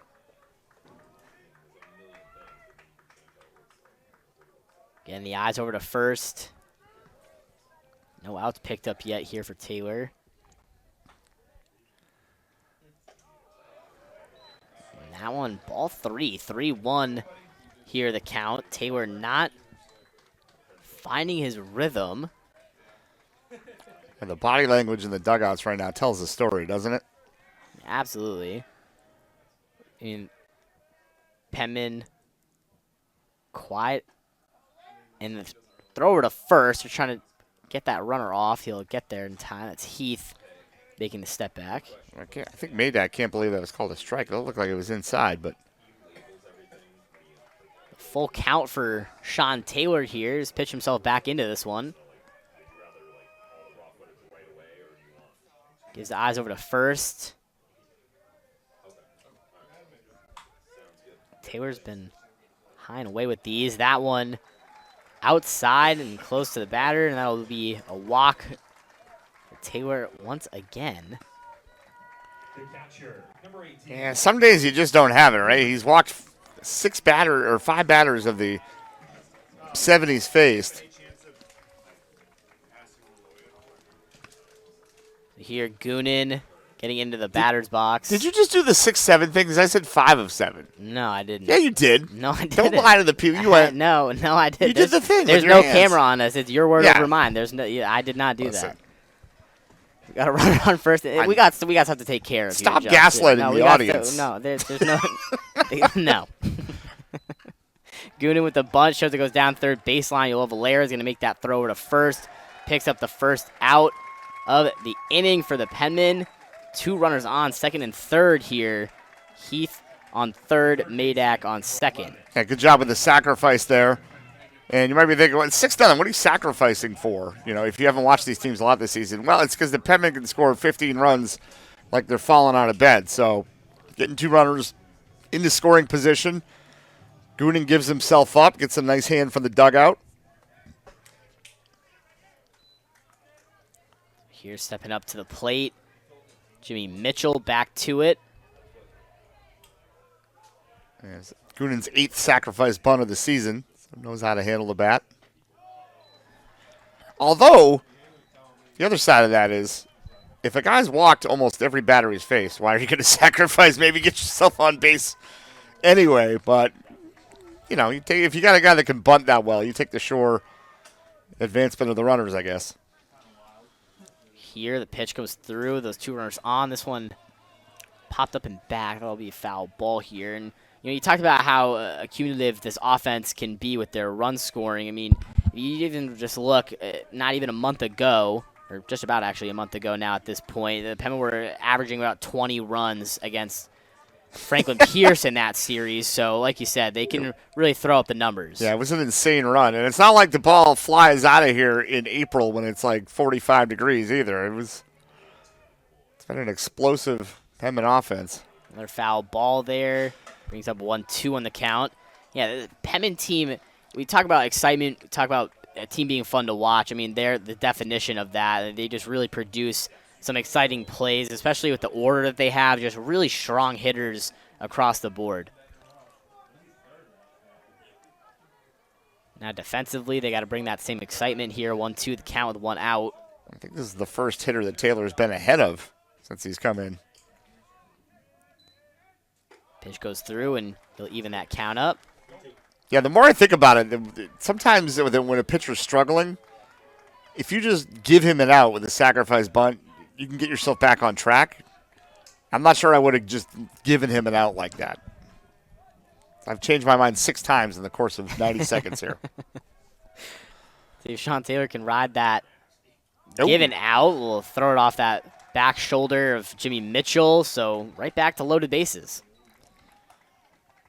See, Sean Taylor wasn't too happy with that. So he got that ball back from the umpire. Back to the top of the order for the Falcons as well. Tommy Bolton here. And this is all things leading up for, this will be a pitching change here for the Penmen as Chris Shank will head out onto the mound. So Sean Taylor about riding that same average that he's had so far through the season. About an inning and a third pitched for Sean Taylor. 42 pitches thrown, 5 walks, a strikeout, 9 batters faced as he will end his day. Yeah, some days you just don't have it, Aiden. And, Sean, a freshman, this is a big spot for him in the championship, and he just couldn't find the strike zone. And that's baseball. Sometimes it'd be like that. Yeah, absolutely. And, as you mentioned, as a freshman, a whole lot of experience left to gain here. I mean, he can say that he played in this level in this championship game as a freshman, and that'll go a long way for his development. I'm still trying to catch that number on the mound. It's number 45 here for the Penmen. It's Danny Cho. Cho with 3.97 ERA. This will be his 11th appearance. He's 1-0, 11.1 innings pitched. He has struck out 13 and walked 13 in those 11 and a third innings. So Danny Chu here, gonna get all warmed up. We got about a minute 30 for him to get that warm up going. We'll step aside for just a quick moment and be back with his first pitch.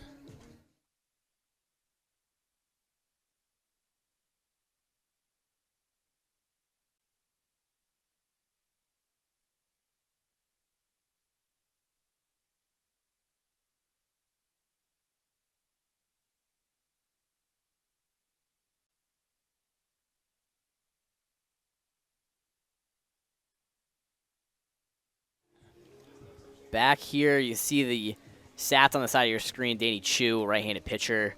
I think his 11th appearance, 1-0 on the season. He's going to try to get this thing done. Sitting at just below 4 ERA on the year. Struck out 13 batters, walked 13 batters. Most of that ERA, though, is he had 2 1/3 innings against St. Anselm, gave up 4 runs. Hasn't given up a run since April 12th at Franklin Pierce. Scoreless in his last 4 outings. Last 4 outings, he struck out 3 and walked 2. Hasn't pitched a ton. Last outing was against Adelphi. Went 1 1/3 innings pitched, walk 1, struck out 1.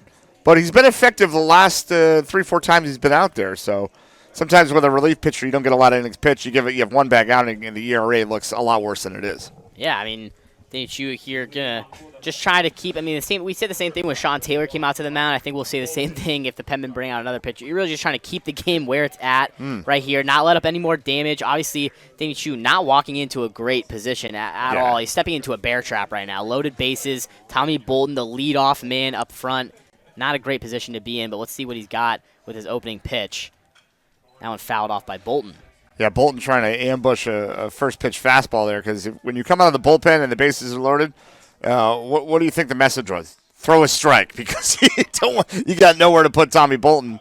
Bolton trying to jump on that first pitch there. Yeah, absolutely. I mean, 3 key words for Chris Shank right there coming out of the bullpen for Chu.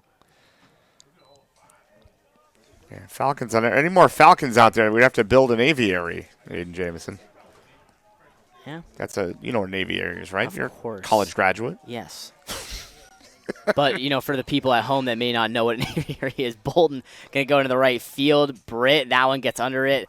Going to go for the run to home. That's a good cutoff throw from Britt. Going to keep Heath over at third and Madak at second. So Britt making the play there. Strong arm from him to get it from the outfield over to home plate. Yeah, they hold the runner at third there. It looked deep enough to score Heath, but you can tell the scouting was good because Britt absolutely fires a laser beam in to keep it a 6-0 game. Here, 2 outs picked up by the Penmen. Base is still loaded. Chew that pitch. Fits through. 0-1 the count. Yeah, Berardino, 1 for 2. Home run and a walk. That one above the box. Heath jumped off the bag. Will make his way back. 1-1 count here.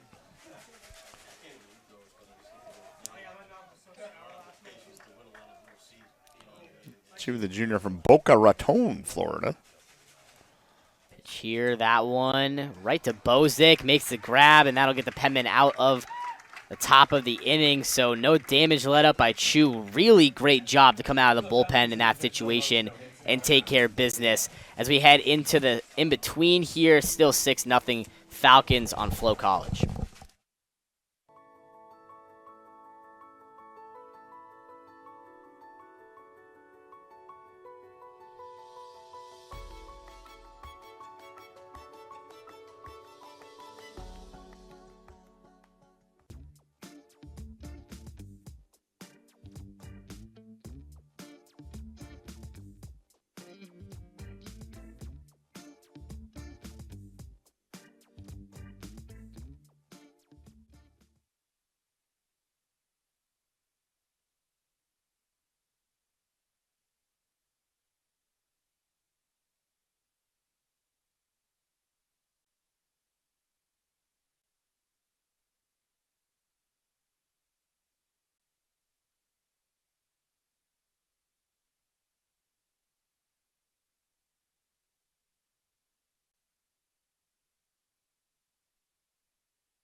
Bottom of the 5th here at Penman Field. It's a 6-0 Bentley lead. Sam Beliveau back out there for the Falcons on the bump, and he'll face the 6, 7, 8 hitters. Yoel Valera, Brody Keniston, and Kyle Levine. Jacob Albert, if anybody reaches. Penman with just 1 hit so far in the ballgame. Beliveau has just mowed him down. Just 38 pitches to get through 4 innings so far. 28 for strikes. As Valera grounded out to short his first time out. He awaits the first one, and it's in there for a strike. Beliveau is on pace for what would be called a Maddox, which is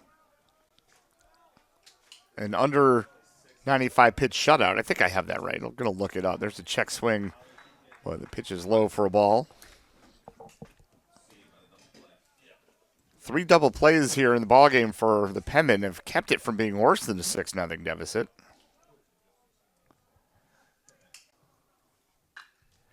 That one's grounded off the third baseman. Mitchell recovers, fires, and the fence keeps it in play, so it's an E5 to get Valera on base. That was nearly 2 errors in one play, as Mitchell couldn't quite handle it.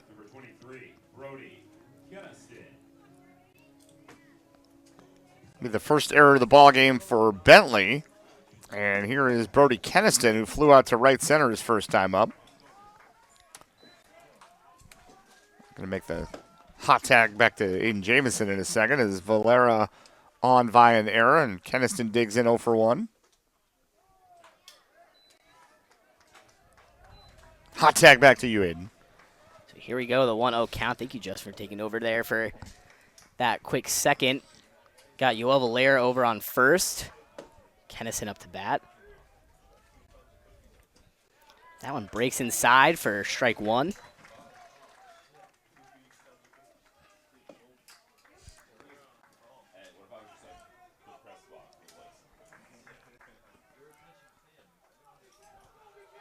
Yeah, I think Sam Beliveau is on pace for what's called a Maddox, and I almost had the definition right. Do you know what a Maddox is, Aiden? No, I mean, I do, but for the people at home that may not know, you should go ahead and let them know. You know what one is? Of course I know what one do? is, yeah. All right, it's a start in which a pitcher has a complete game shutout on fewer than 100 pitches. That's what Greg Maddox was famous for. Beliveau, I mean, really good pace for that right now. Greg Maddox was he was so fun to watch because he wasn't overpowering. He didn't strike out a ton of guys. He pitched to contact, and I think he trusted his defense, and he didn't mess around out there. He just threw strikes. Yeah, I mean, really, when you do stuff that well, you gotta get the name named after you for that. And the term was coined by baseball writer Jason Lukart. That one, wild pitch. Yoel Valera diving for second, gets there. See if they score that a wild pitch or a pass ball. You're going with wild pitch is the call. It's the first Penman batter to get the, or base runner, I should say, to get to second base, Aiden. Yeah, Penman, I mean, in their game against Bentley, the first time, too, they had that same issue of getting past that final 90 feet of around the bases there. And again, here today, similar thing. That one fouls off third base line for Keniston. That's a heck of a play by Coach Shank down there, too. That lateral movement to his right, still got it. Yeah, he just fit right back into it. It's like riding a bike. I don't move laterally anywhere anymore unless I'm on a chair with wheels like I am now. We both just did the exact same body movement for anybody at home wondering. That one fouled off to the top of the softball field. That was kind of, I don't know what to call that. It was frightening, I think, is the proper term.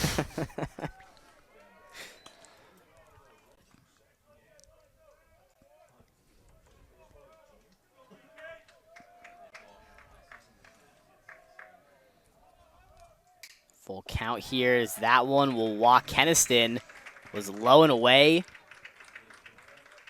Now runner on first and second here. Penman gearing up for a big offensive opportunity. So that's the first walk from Beliveau. He did hit 2 batters, but the first base on balls issued by Falcon pitcher. So here, Levine, a pretty solid hitter for the Penman this season. And he was hit by a pitch his first time up. That one well outside. See if Bentley gets anybody up in the bullpen. Belivo's been kind of lights out up until now, but there is some movement in the Falcon bullpen. Nobody throwing just yet. 1-0 the count here is that one. Is well low. Makes it 2-0. That's going to draw a visit to the mound. Make sure Bellevaux just keeps his cool here. He's had a great start to the game. Just needs to hit this back stretch in a full sprint. His longest outing was against Malloy back on March the 8th. He went 7 1/3 innings pitched, earned the win. Scattered 9 hits, gave up just 1 run, struck out 6 that day, and walked 2. So relatively short visit here on the mound for Bellevaux. Again, they're just going to regain his confidence here. This is the second time he's faced the Penman. Last time was on the 21st of March. He went 4 2/3 and gave up 4 runs on 7 hits, walked 5 that day. He's had much better control this afternoon, but in a little bit of a jam here. We'll see the 2-0 count. Bellevaux. Quick check over to second before sending that one through. Line up ball 3 here. So walked a man and now has thrown 3 straight balls. Still nobody throwing yet in the Bentley bullpen. Bellevaux, that one gets in there. And I'm sure the conversation was, hey, man, they can't hit a 6-run home run. That's against the rules, so just trust your stuff like you have been and throw strikes. Bellevaux has a good buffer zone here. The swing and the miss from Levine. It'll fill up the count, 3-2. No outs picked up for Bellevaux at this point.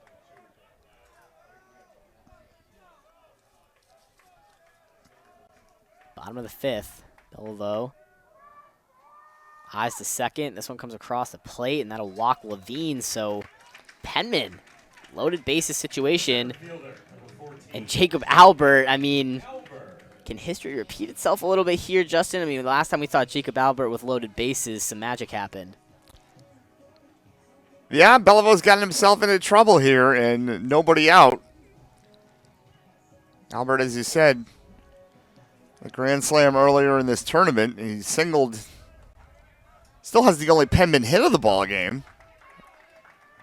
An error and 2 walks here in the 5th. See what Albert can bring. It's that one outside. 1-0 for the count to start. Bellevaux seems to have lost it pretty quickly here. He was just cruising along, and wheels coming off a little bit here in the 5th. Pitch here, Albert, contact, but fouled off. And I think we're going to see somebody sprint down to the bullpen for Bentley. Pitchers don't normally sprint, but that is Evan McCarthy who's headed down there with a catcher in tow.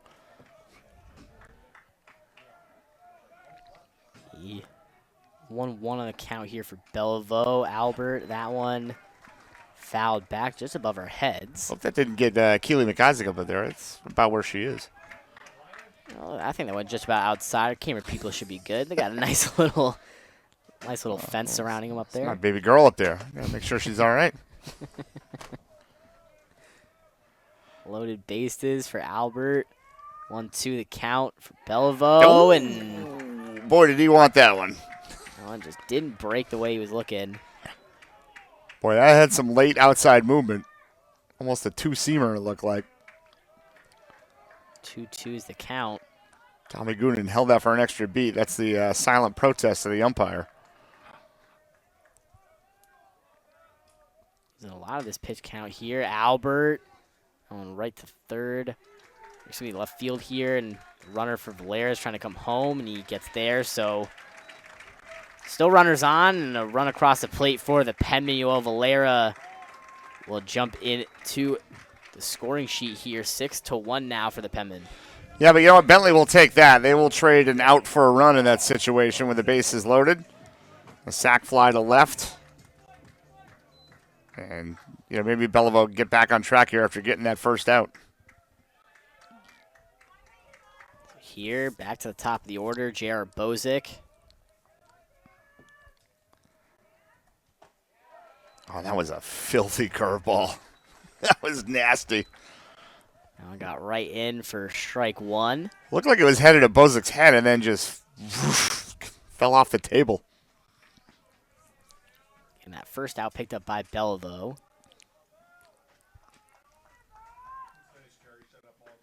That one outside, the diving grab from Goonan. And Goonan threw it past the pitcher, but Kurt Heath was playing heads up there, backed it up. So here, 1-1 the count.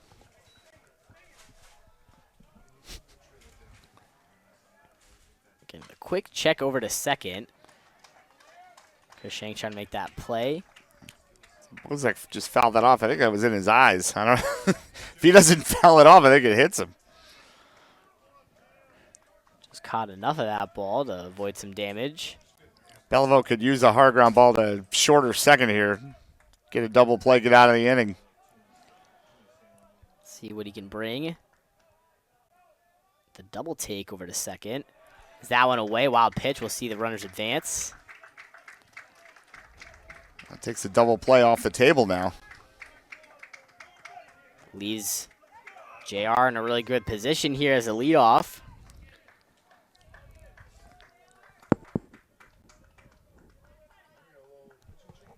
Bozak 4 homers, 31 RBIs this season. Facing a 2-2 count here. McCarthy getting warm in a hurry down there in the bullpen. They're looking to make a change at the mound. Is that one? It was inside, but with 2 strikes, tough one to take. Goonan tried to frame it. That fills up the count, 3-2. That was close, though. A couple of pitches, Bellevaux, I think, is shaking his head. He thought he should have had. See if he can get himself out of this one. Grab this second out. Bellevaux, J.R. Bozak with a hit over to short. Tripped himself for a second. Gets a throw over to first, and a runner gets across the bases for the Pendants. That's 6-2 now. As Brody Kennison made his way across home. J.R. Bozak picked off at first, leaving Kyle Levine now over at third. So that was the ground ball he needed for a double play. Unfortunately, the wild pitch earlier in that bat, got the double play off the table, allows the second Penman run to score. So now the Penman can, start to think about, just a 4-run deficit. They're right back in this ballgame. That one will get between the pipe there, so.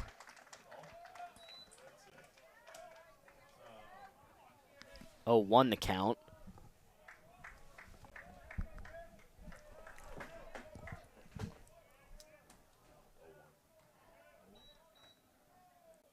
That one, contact to center field. Does it have the legs? And it gets over the fence. Exactly what the Pendant we're looking for. Mark Cisco rounds the bases.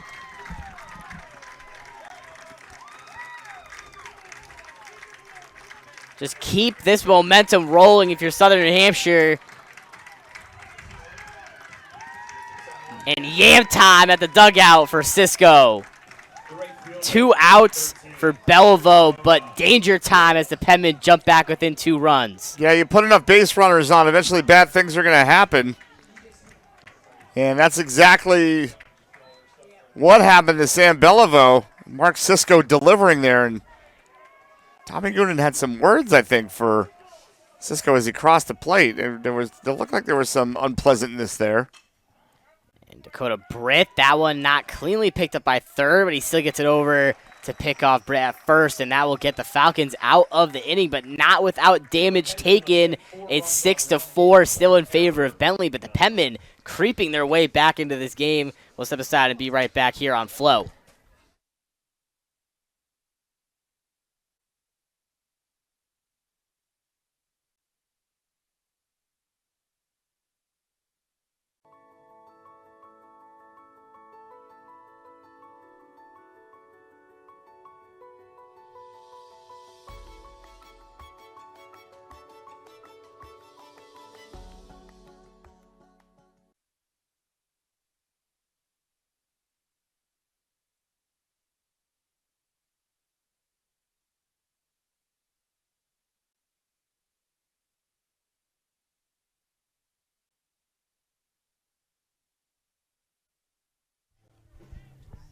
Welcome back to Penman Field here, and it's a lot closer than the last time we spoke. 6-4 here in favor of the Falcons. Still, the Penman got a really great bottom of that fifth inning. 4 runs on the board, and now they're within 2 just like that. 2 hits from the Penman.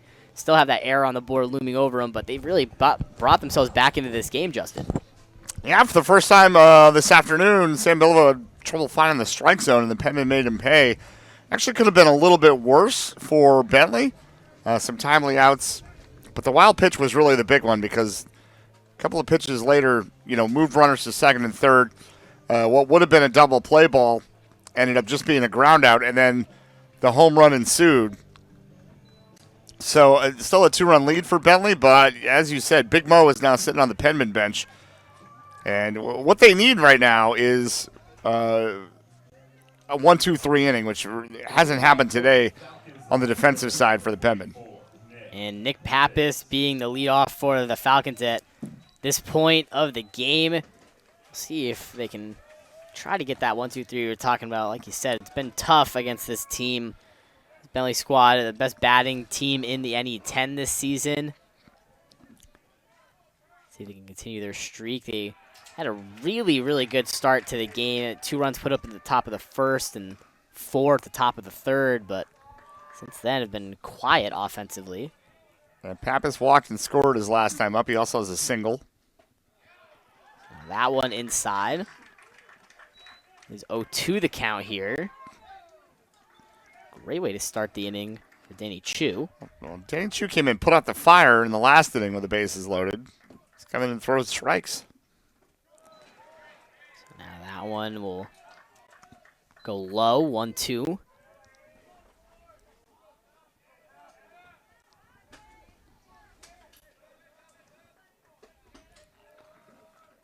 Chu. Contact made by Pappas, but it goes backwards. Fouled off.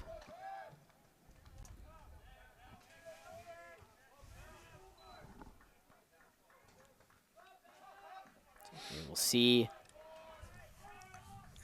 Chu getting ready here at top of the 6th. We're getting into that back stretch of the game. This is where you really need to tighten up on all facets of your game. Your fielding needs to make sure that they're not falling asleep. Your pitchers need to obviously lock in and finish out this game strong, and your batters just need to keep getting on base.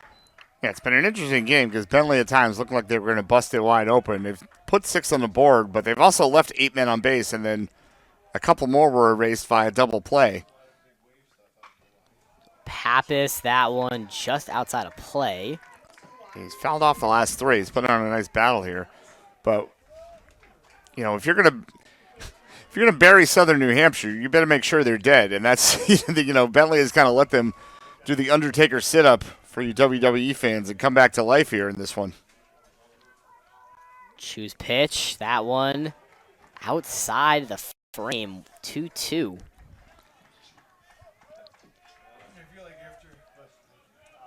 Looked like that one was making its way inside. Ended up staying on the outside path. Chu here. Ooh. Even count Pappas. That get him or the bat? They must say it got the handle of the bat there. No argument from the Bentley dugout. But yeah, must have got the knob of the bat because it was, I thought it got him on his person. Nobody argued. So 3-2 the count here. No, must have got nothing. Call that a ball. That one fouled off, so Pappas still up here. This is still the leadoff. Yeah, this is going to be the, let me see, 10th pitch of the at-bat. Chu. That went through, and Pappas pops it up. Looks like Cisco's calling it.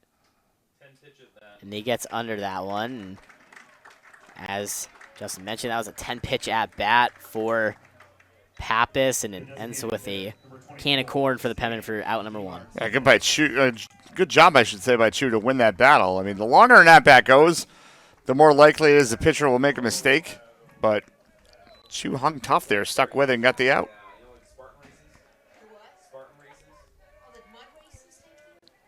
So 1 out after that pop fly here, and strike 1 will get through for Chu here. And DeMartinez has been on base twice, a single and a walk. Went down swinging his last time up. That one will go low, 1-1 here. Chu in a really interesting position to be in for the Penman pitching staff. Obviously, Penman have gone through 2 pitchers before, and now into their third. It seems like Chu has had the rhythm that they were looking for. Martinez, as I say that, gets right by Comiskey for a base hit. Yeah, way to jinx him. I just can't seem to help myself. No, DeMartinez is a good hitter. And drove that one to left. Don't see a lot of guys named Stan anymore. I'd like to see that. Good name, strong name. He's very strong. Sensei up to the at-bat here. Got that runner on. Big Stan on first.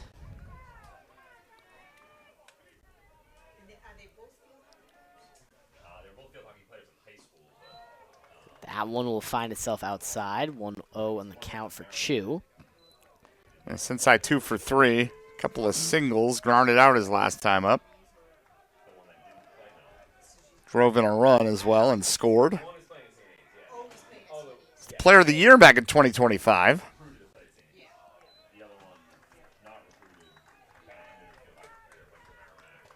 Now facing a 2-0 count here from Chu. Again, that runner on first. Sensei last year had a 3-home run day against Georgian Court where he set a school record. Drove in 9 runs that day. It's a busy day for Sensei. 2-1 the count. He also owns the Bentley single-season record for hits that he set in 2025 with 86.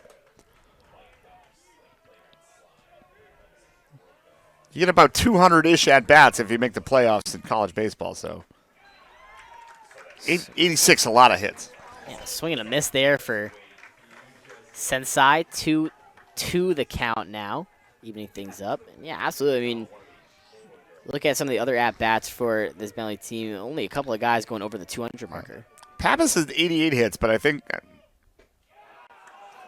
not sure if the regular season is what the record they're talking about. That one broke low, 3-2 on the count.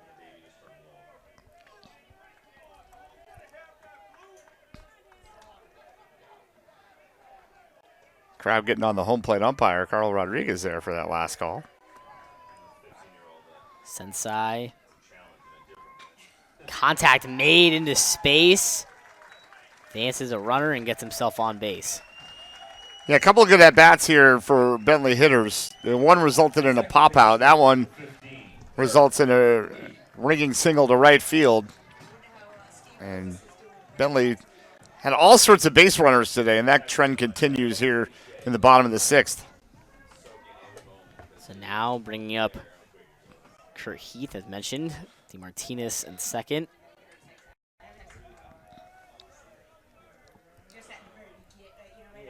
Sensei at first. Levine will grab that one off. Looks like that could have rolled and been an opportunity for the runners to advance for the Falcons, but again, Levine popped up, scooped it up, and cut off that opportunity. Heath had their beautiful bunt single earlier on in the game. Yeah, perfect placement on that bunt. Went right down third baseline. Also struck out swinging and walked. The 1-1 count here. Chu with quick check over to second. And that one will get through. No doubter there for Chu. 1-2 on the count.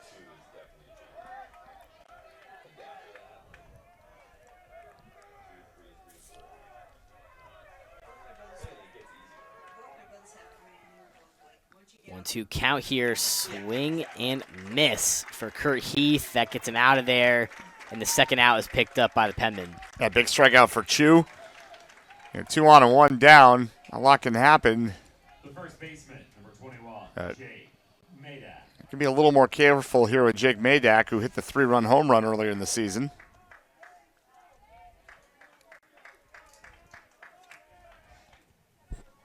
So now here, Chu. That one outside. Oh, next, that one got inside. 0-1 the count. Madak could ground out the 3-run home run and walked his last time up. So here this pitch comes through for strike 2, 0-2. Had some snap on it. Nice breaking ball from Danny Chu. Let's see if he can leave some more runners on base here. Chu. That one popped up. Dakota Britt looks like he's going to get under that one, and he does. So that will be the inning for the Penmen. So just like that, they're keeping it within 2 runs. Falcons with the 6-run advantage. We're going to send it down to our sideline reporter, Lexi Ridings. Lexi, what do you got for us? Thanks, Aiden. So in the 4th inning, nothing to see from either of these teams with no runs being able to put on the board. And in the 5th inning, Sean Taylor gets switched out for Danny Chu, having just thrown too many walks for this team. And then no runs were scored by the Falcons. So Mark Cisco in the bottom of the 5th inning with a home run and bringing the score to 6-4. And then in the 6th inning, Chu doing a great job on the mound for the Penmen. I mean, no runs scored so far, and we've seen the Penmen really get alive in their dugout during the 5th inning. So looking to see more from both of these teams. Back to you guys. Thanks, Lexi. And yeah, absolutely. The energy has definitely been switched for the Penmen. I mean, they were a little quiet and not too active in their dugout. And then things switched ever since that bottom of the 5th inning. They really picked it up and turned the momentum to their side. Now 6-4 in favor of the Falcons still. 9 hits for the Falcons, 2 for the Penmen. Both teams picking up an error in fielding play. We'll step aside for about 15 seconds here, just a quick break, and then we'll be right back.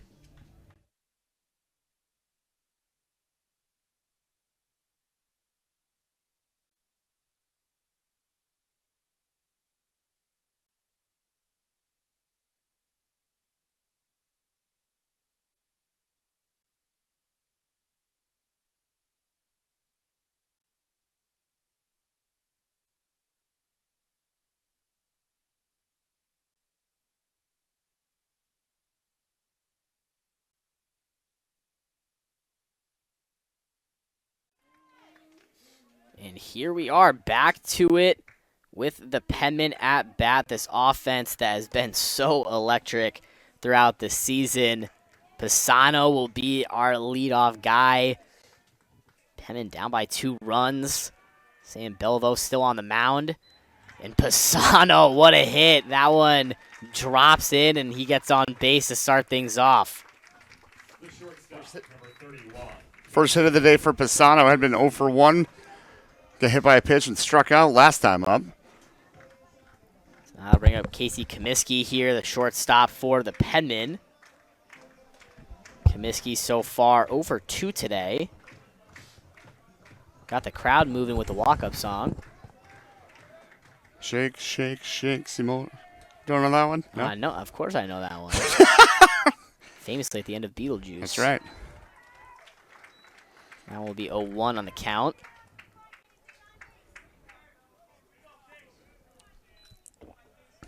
I used to make the kids do that one on Just Dance for the Wii a lot too.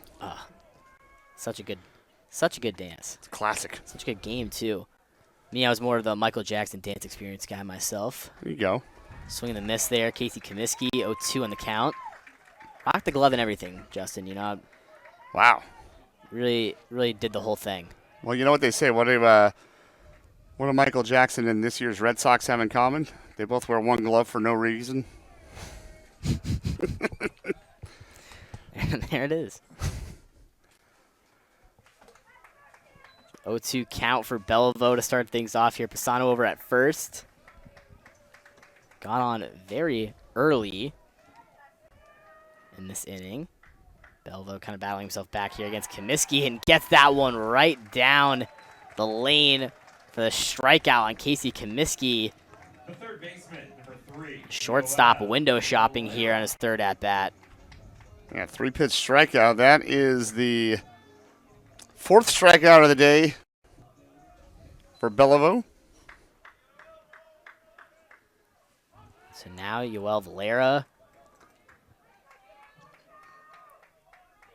getting set for this one so far. He's in 1-0 count now, but Yoel Valera on the day. He's 0 for 2. He reached on an error, but has a couple of ground outs to short. So now here the 1-0 count. Pisano going for it. Can he get there? And I'll say he's got there. So Pisano with the solid steal. That was a unique slide, I think is the right word for that. Pisano, I think he decided to slide late there and kind of had to grab the bag before he went by it, but nevertheless got himself over to second. It ain't how, it's how many, right? Absolutely. Pisano now 13 for 17 on the season in stolen bases.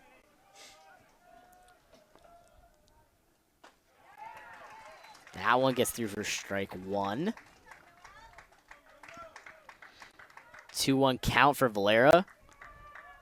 Yeah, Petman's still not playing for 1 here. Don't think it would sacrifice with 1 out anyway, but. Belvo's pitch. Ooh. That one they'll call ball 3. Now it's the Bentley fans' turn to be upset with the umpire. You see Belvo giving a smile over to the umpire. He kind of stepped off the mound for a second and walked over and was like, "Are you sure about that call?" Yeah. Umpire said, "Yes, I am very sure about that." 3-1 on the count. I think Carl Rodriguez's strike zone has been good today. Valera pops that one up. Let's see who can make the play. Call for third baseman Mitchell. Lost it in the sun for a moment, but the reach back snag there for Jimmy Mitchell. Boy, there was a lot going on there. That was a great play by Jimmy Mitchell. You know, the Suns been kind of playing peekaboo this entire ball game. You had Mitchell coming in, the catcher Goonan going out. Bellevue raced over at first as well, and then went over to cover third, which was also being covered by Tommy Bolton. I mean, it was a fire drill out there for Bentley, but they got the out. Yeah, Bentley covered all their bases and then some with the movement. Got out there and eventually got that second out by Mitchell. So Pisano's still over at second for the Penmen. As Brody Keniston up to bat. And Keniston's 0 for 1, flew out to right center and walked his last time up. That one gets through. Belvo finding the bottom of the strike zone.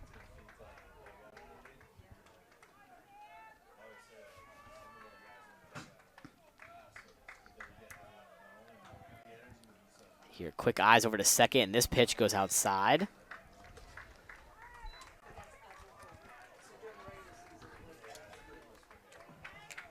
Keniston batting .261 coming into this. Nobody throwing at the moment in the Bentley bullpen. Some movement, some stretching, some walking around. Somebody standing on the mound with a ball in their hand. Keniston just walked earlier. 2-1 count here. As you mentioned, the bullpen. And now somebody's throwing. Some movement for the Falcons.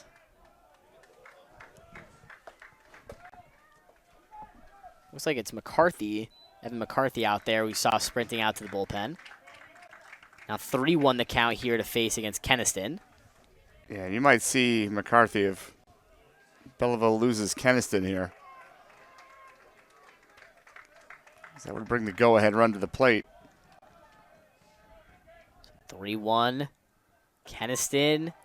Good eyes from Brody Keniston there. That one outside the box, and the walk for Keniston over to first. And now Levine stepping up. Levine without an official at bat. He's been hit by a pitch and walked. Been on base a couple of times. Came in to score back in the 5th inning. So here, 2 outs. 2 runners on. Game's still in Bellevue's hands. Clean slate for him here against Levine. Dirty it up here at first. 1-0 in the count.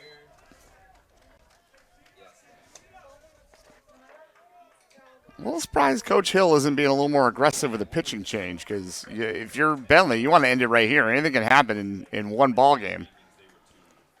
You know, only seeing Coach Hill a couple of times here over the season, if there's one thing I can tell you about him is I don't think there's anything aggressive about him. A very calm person. I think he's going to try to just keep everything going the way it is. Obviously, his team's still out in front here. Belleville getting up in that pitch count, but he's got to feel confident in the guy that's got him to where he's at right now.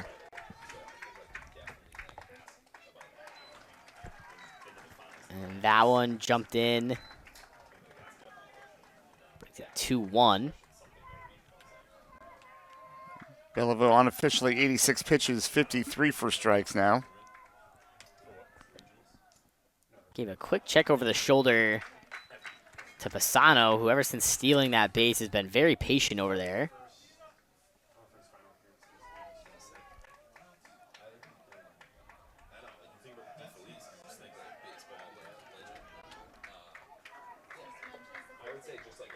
So here, 3-1. Loaded up. Walked. The center fielder, number 14, Jacob Albert. So here again, Jacob Albert going to get the opportunity with loaded bases, and here comes the pitching visit. It's going to be a change for the Falcons. They'll probably bring in Evan McCarthy.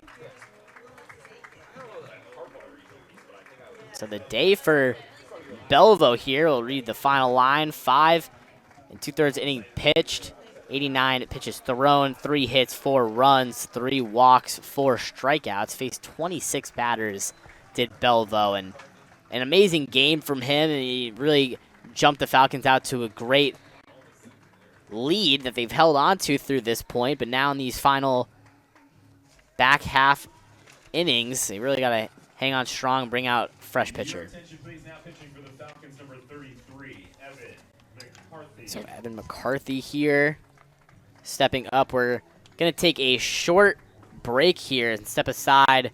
When we come back, we'll have Evan McCarthy's stats on the mound here on Flow.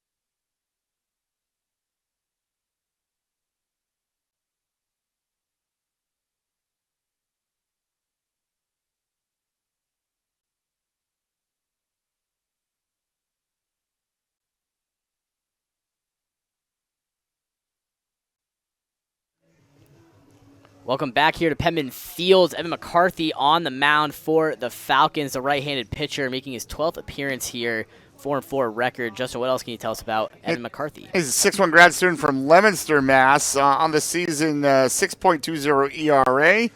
As you said, 11 appearances. 5 of those were starts. One of them a complete game shutout. 42 thirds innings pitched. 48 strikeouts, 20 walks. He has faced the Penman just once this season. That was back on March 24th when an inning and a third allowed 2 hits and 1 run, struck out 4. Did allow a home run in that appearance. He has allowed 7 home runs this season. Last outing was May the 2nd against Adelphi. Made the start, went 6 innings pitched, scattered 6 hits, gave up 2 runs, just one of them earned, struck out 5, walked 2. So he's certainly well rested. Threw 110 pitches that day. And, boy, once again, a lot of these relief pitchers have inherited a mess, and so does McCarthy here with the bases juiced. It'll be interesting to see. Obviously, we saw Chu walk into a similar situation earlier in the game. He was able to get himself out of it. Let's see what McCarthy can bring here in a very similar situation. Yeah, the tying run is at second base right now. So that one watched through here by Albert for strike 1. Yeah, Bentley does not want to play a second game. I mean, You want to wrap things up right here, right now. They've had their opportunities. They've left 10 runners on base. Last 2 innings, pitching-wise, not been what they wanted. This pitch comes through. That one, check swing from Albert. Maybe half a check swing there from Albert. That one still got through 1-1 in the count. Check swing, right? Yeah. Sure, why not? Sure, why not? Quarter check. Here, McCarthy. That one contact made by Albert. That could be the grab, and it's made out in the right field. That's what the Falcons were talking about here when they said they needed to bring the energy. I mean, made the grab, popped up, and what a feed. And Berardino just saved 3 runs there, Aiden, because if that gets by him, everyone's going to score. A really, really clutch play for Jared Berardino. 6-4 is still the lead for the Falcons as we head into the top of the 7th. We'll step aside here on Flow College and be right back.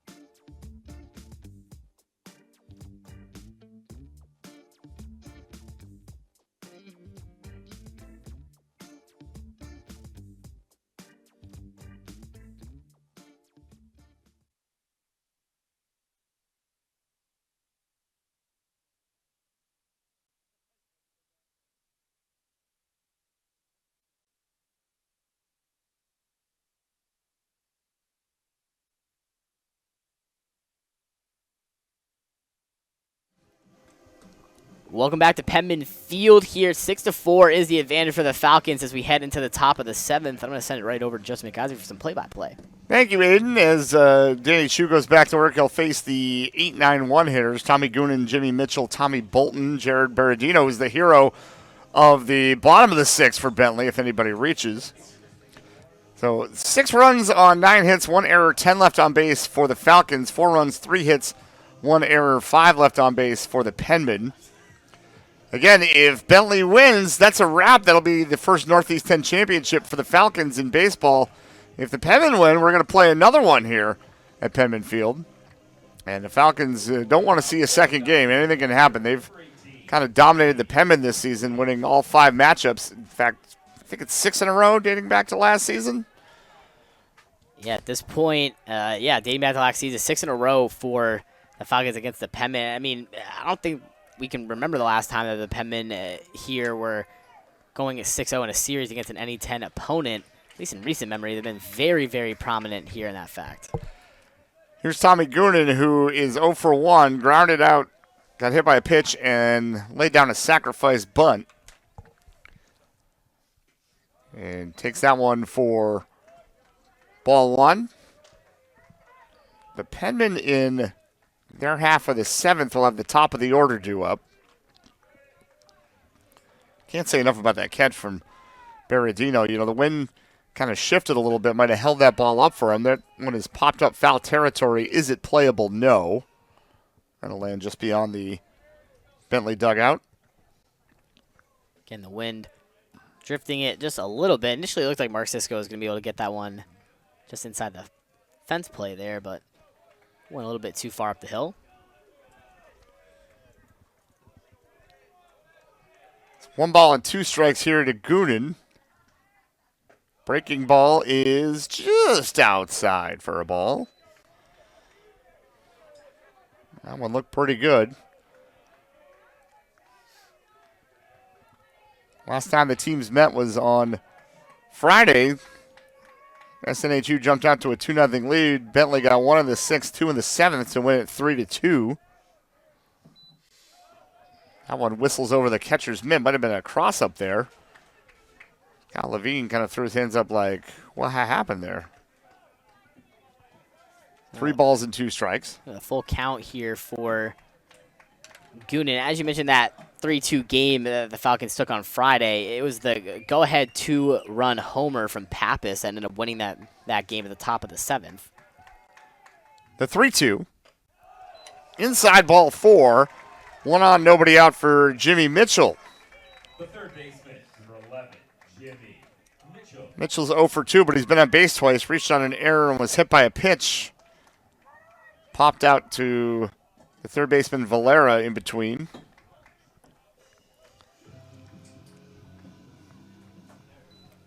So Mitchell steps in. Very angry walk-up song. That was a Drowning Pool. That was a big hit in like the early 2000s. In fact, their only hit. Let the bodies hit the floor. Gotcha. I am familiar. Bunt is shown. Taken back. Pitches the ball. Snap. Throw down to first. Cisco was playing it on the grass, so not really a chance to get Goon in there. 1 ball, no strikes. Probably expect Cisco to take a step 2 or take a step back or 2 on that next time he tries to get over to that bag. Bunt shown again here. It's laid down the first base line. It's a good one. There's only one play, and I'm not sure why Cisco's chasing him back to home. That was pretty smart for Mitchell. If he gets in a rundown, which I don't know how you get in a rundown between home and first, you just go tag first base. Yeah. But maybe trying to allow Coonan to get to third there, but it's a sacrifice, 3 unassisted.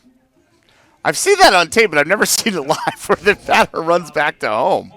Yeah, I mean, I think it is exactly what you said, though. He's just trying to buy some time for his runner to get over to that bag, make sure he really secured himself at second. Second sacrifice bunt of the day for Mitchell. Here's Tommy Bolton, who's 0 for 2. And he smashes one past the dive of Valera into left field. They are going to send the runner. Here comes the throw. It is up the line, not in time. What a run there from the catcher, Tommy Goonan.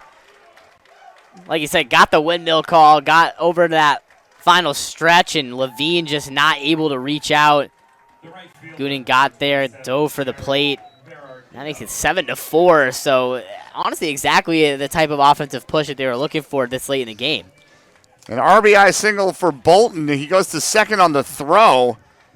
And Coach Hill, aggressive that time, Aiden, is sending him all the way. It was a good throw from Pisano. It was just a little up the line, and then Levine trying to get the swipe tag on there, drop the ball anyway. But here is Jared Bernardino, who's homered and walked today, 1 for 3. And they're going to put him on intentionally here. Set up a force play at any bag for Nick Pappas. Didn't want any part of Jared Bernardino there. Left fielder, number 44. So the intentional walk.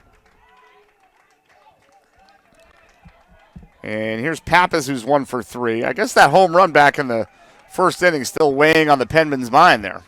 Yeah, I mean, didn't want to get Berardino another chance to kind of put this game fully out of reach. Still 3 runs. It's in play. Wild pitch. Knocked down by Levine, but that's going to allow Bolton to scoot over to third. 1 ball and no strikes. Really good decision making there from Bolton. You know, all it takes is a little hesitation. You know, if it takes that half second before to not decide to run and then changes his mind halfway through, I mean, he gets picked off there. It was up the first baseline, which is, I think, why Bolton, who read it well right off the first bounce, was able to get third. So 1 ball, no strikes to Pappas. 7-4 Bentley here, top of the 7th.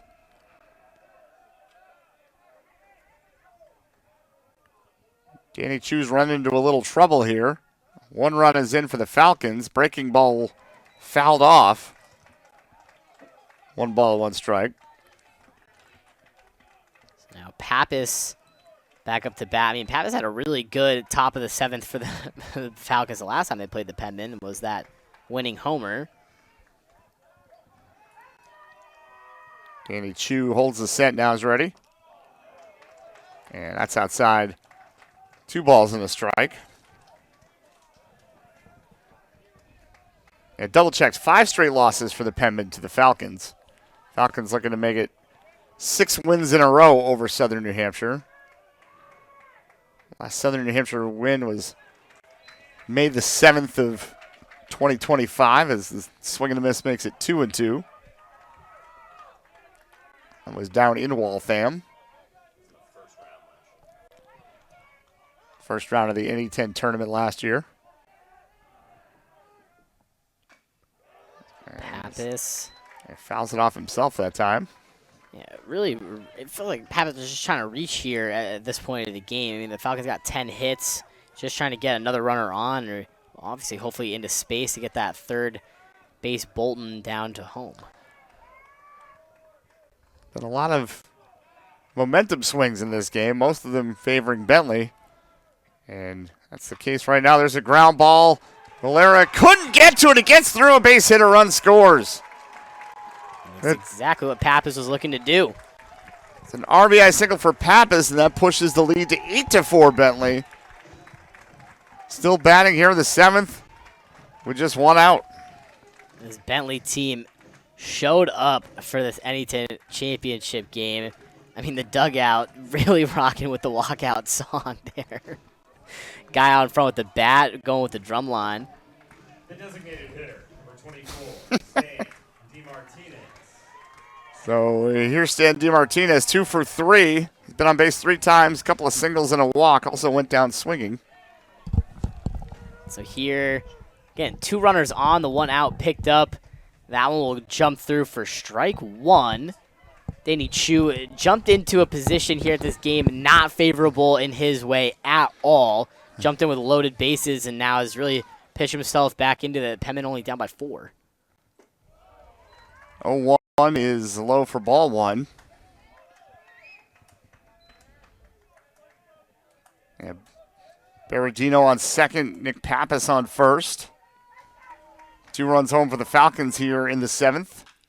That one's fisted to left field. That's going to be a diving fly ball. It's going to die a hero. They're going to send Berardino. Here comes the relay. Not in time. The 3rd Falcon run of the inning. They take a 9-4 lead on the RBI single by Stan DeMartinez. And talk about energy from this Falcons team. Lexi brought it up in between the 6th inning about how it felt like the Penman's energy was getting a lot better at this point of the game, but Falcons just really taking that back and storming up here. Aggressive base running here in the 7th, and it's paid off for the Falcons. 3 runs are in. As here's Brendan Sensai, who's got 3 singles today. He's hit the ball to all fields. Here comes Chris Shank. Let's see if this is a pitching change or just a conversation. As looks like somebody's ready down there for Southern New Hampshire in the pen. Don't see anybody coming out just yet. So it might just be a conversation here. If I'm not wrong, it looks like that was Brassel warming up out there. Brendan Sensai singled in the 1st, drove in a run in the 3rd, and then came around to score. Grounded out to 3rd in the 4th, and then in the 6th, Singleton was left stranded. And the only out in the inning has been a sacrifice bunt.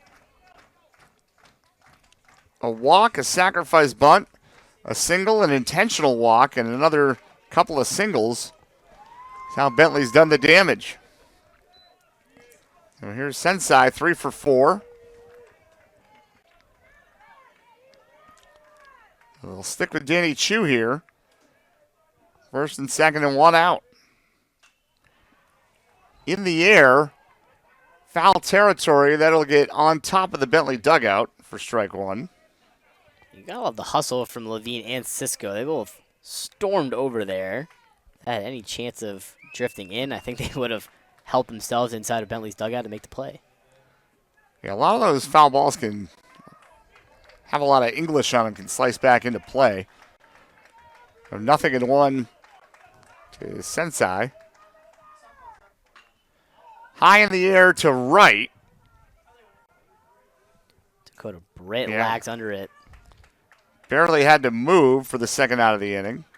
In fact, he was moving so little, I questioned where the ball was because the netting in front of us makes it hard for us to see the fly balls. I rely on the fielders and what they're up to. And Britt just was a statue out there. Hit right to him. 2 down for Kurt Heath. A couple of strikeouts, a bunt single, and a walk. And he'll step in from the left side. 9-4 Bentley. 3 runs in here in the 7th. Been an extravagant top half of the inning for this Falcons team. 3 runs scored.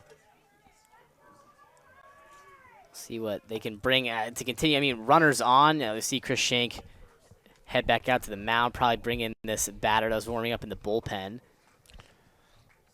Yeah, we'll see what the batter or the runners are able and up to for the Falcons. I mean, we talked about how they were playing a lot more patient baseball earlier in the game, and then since that fact was brought up, they've been a lot more aggressive, tenfold the aggression from the Falcons on base, but that'll be the day for Danny Chu. All right, we got a new Penman pitcher, and we'll let you know who that is when we come back. It's 9-4 in favor of Bentley here in the 7th on Flow Sports.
All right, the new pitcher for the Penman is Noah Wachter. Aiden, what do we know about Noah?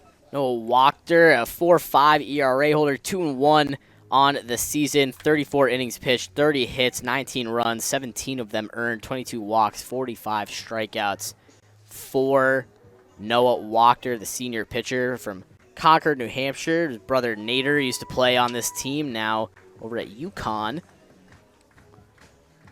And Noah, a pitcher here for the Penmen, going to try to, again, change this up. This is the 4th pitcher brought in from Southern New Hampshire. Danny Chu, his final line, 2 1/3 innings pitched, 56 pitches thrown, 5 hits, 3 runs, 3 of them earned, 2 walks, and a strikeout, excuse me, here for Chu. 14 batters faced as well.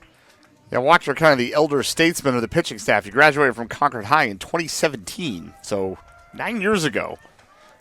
Yeah, college sports a fun thing now. I got to do some math. How old was I in 2017? I was still in my 30s then. Take me back. So he inherits a couple of runners here. And Wachter misses with ball 1, does the lefty to Kurt Heath. And 3 runs in for the Falcons here in the top of the 7th. Pappas on second, DeMartinez at first. That one hit him on the elbow. And again, no movement for the batter, but the umpires are letting the batters get away with this, so they're loaded up. Yeah, well, we talked about it a little bit before, and Bob and Jacob Van Ryn, Bob Lippman and Jacob Van Ryn were on the call earlier for this tournament here at Penman Field. Talk about how that was just becoming a little bit of an issue here in college baseball, and you can see, today a lot of batters being hit by pitches. So here's Jake Madak, ground out a homer, a walk, and a flyout. 1 for 3 officially, and Wachter misses with ball 1. Wachter's last outing was Friday against Adelphi. 2 2/3 innings pitched, no runs, struck out 3, walked 2.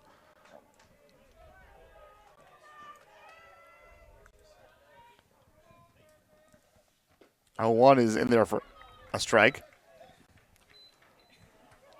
Wachter got to come in here and really kind of shake things up defensively for the Penman. You got 2 outs on the board, and you really just need to keep the Falcons from advancing on base. It feels like they've been done it a couple of times. In the air to right, Britt has it lined up, makes the catch, and the side is retired.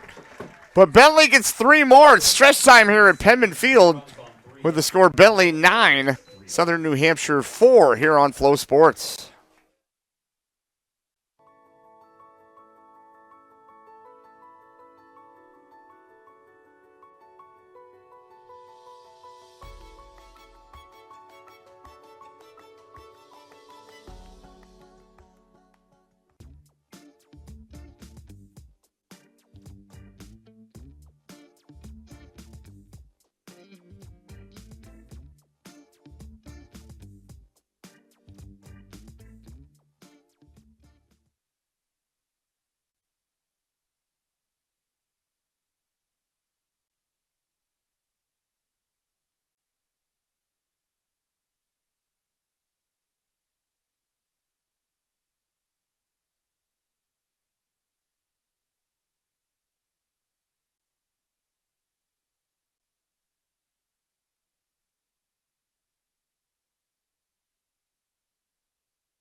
Welcome back to Penman Field, bottom of the 7th. Evan McCarthy back out there for the Falcons. He'll face the top of the Penman order.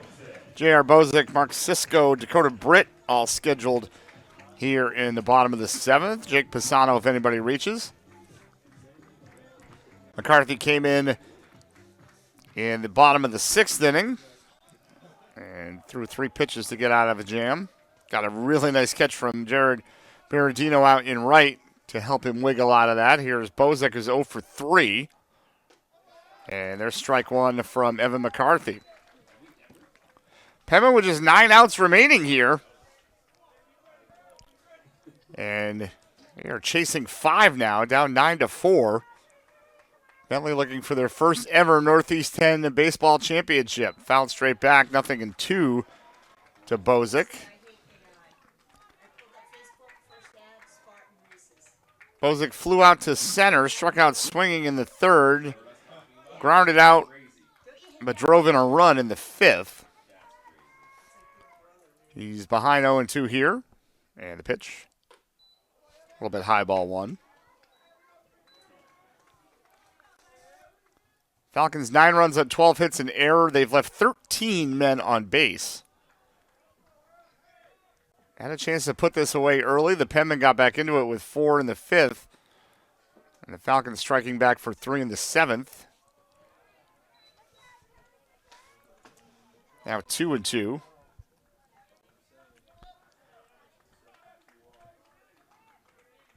Turned into a decent day here at Penman Field. 62 degrees. Temperature still going up as the sun kind of peeks out of the clouds occasionally. That just misses for ball 3. Healthy number of Bentley fans here today, and they took umbrage with the call. 3 balls and 2 strikes.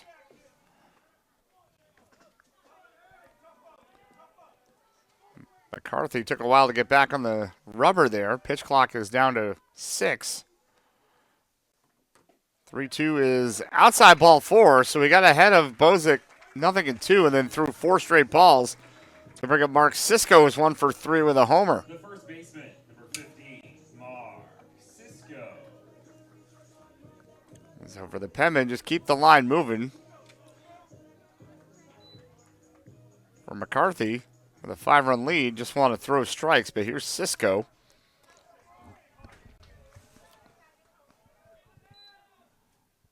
McCarthy delivers breaking balls in there for strike 1.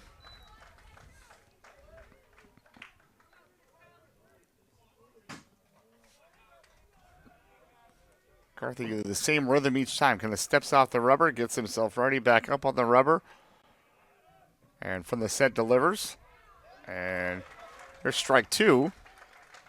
And this time it's Mark Sisko who disagrees with the call.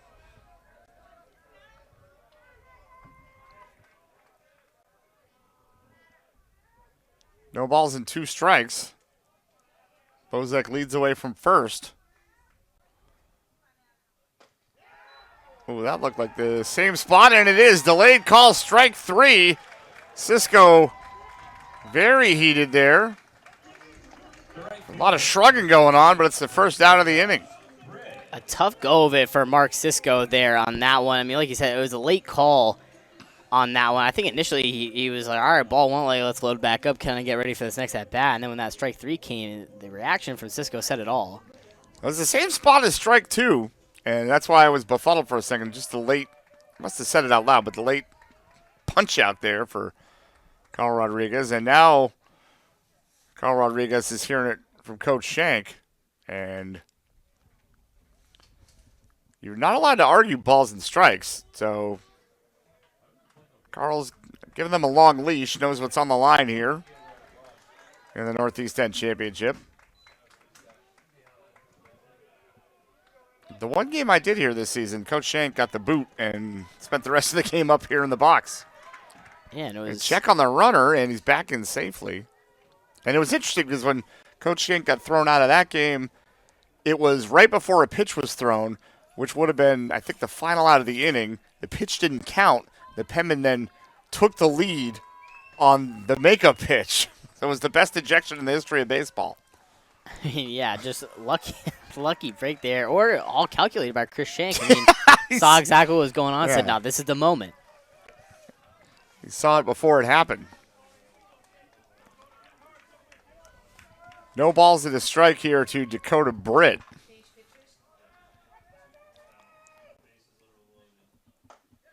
And that is in there for strike 2.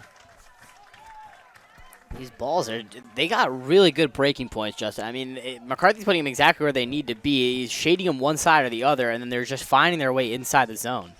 He's been ahead of all 3 batters he's faced. No balls and 2 strikes. Here it is.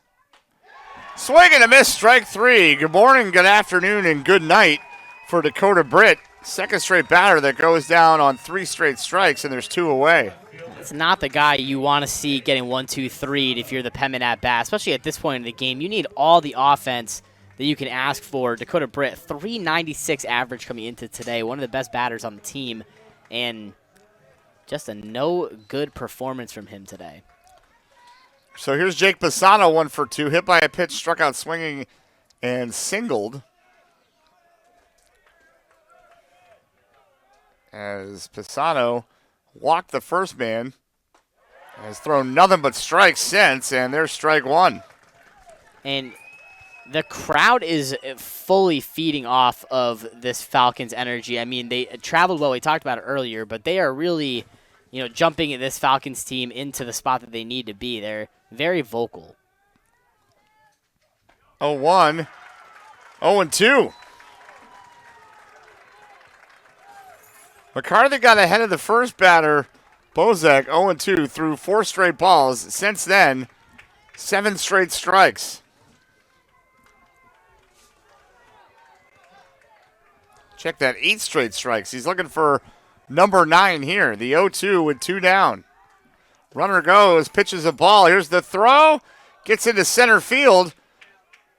Bozek thought about third, but stays. He's going to argue there was obstruction there, which he might have half a case. Kurt Heath looked like he did the old, I'm going to go chase the ball in center field. No, I'm not. Get in your way.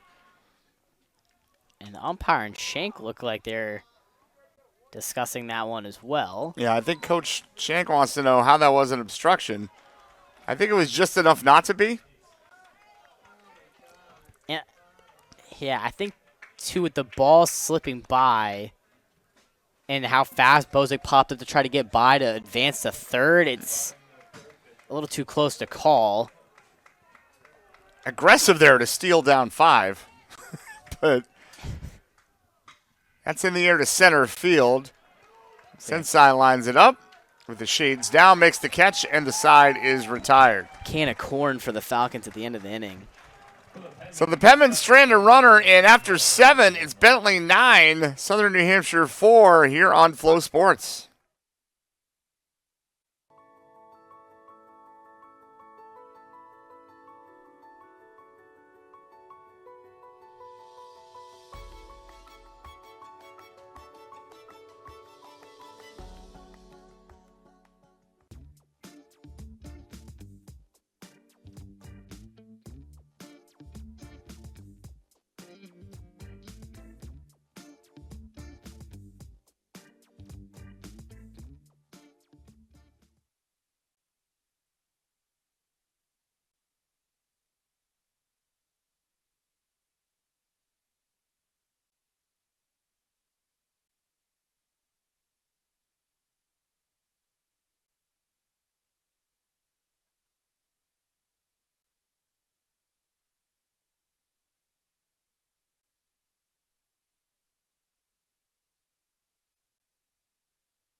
Back from Penman Field here with the top of the 8th, 9-4. And it's the 8-9-1 hitters due up for the Falcons. Tommy Goonan, Jimmy Mitchell, Tommy Bolton.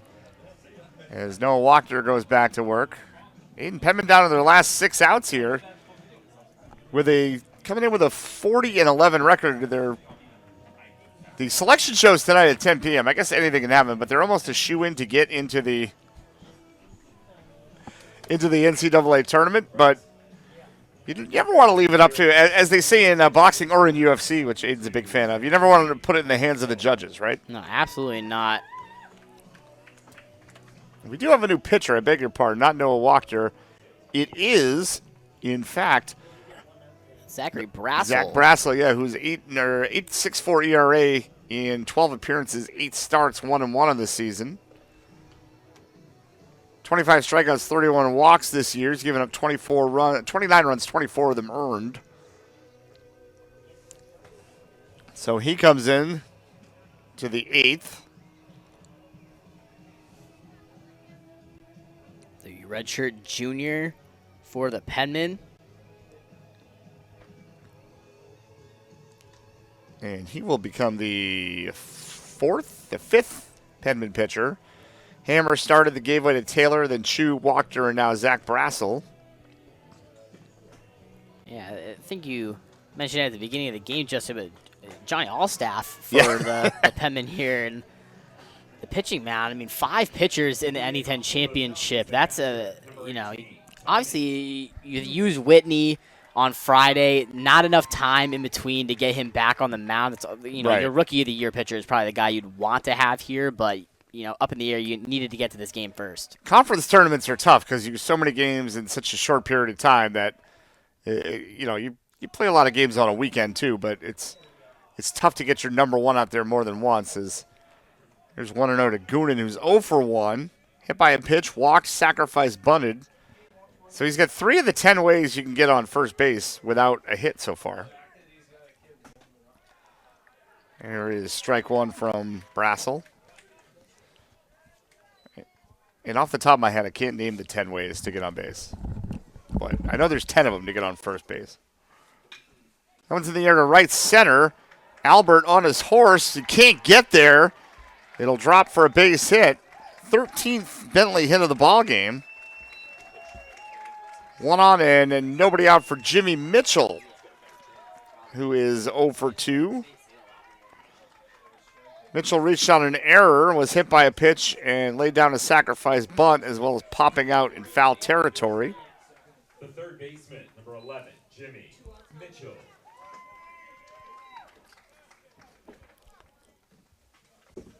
Well, Mitchell digs in. 9-4 Falcons here. 13 hits on the board for Bentley as Brassel delivers. Bunt is shown and taken back for ball 1.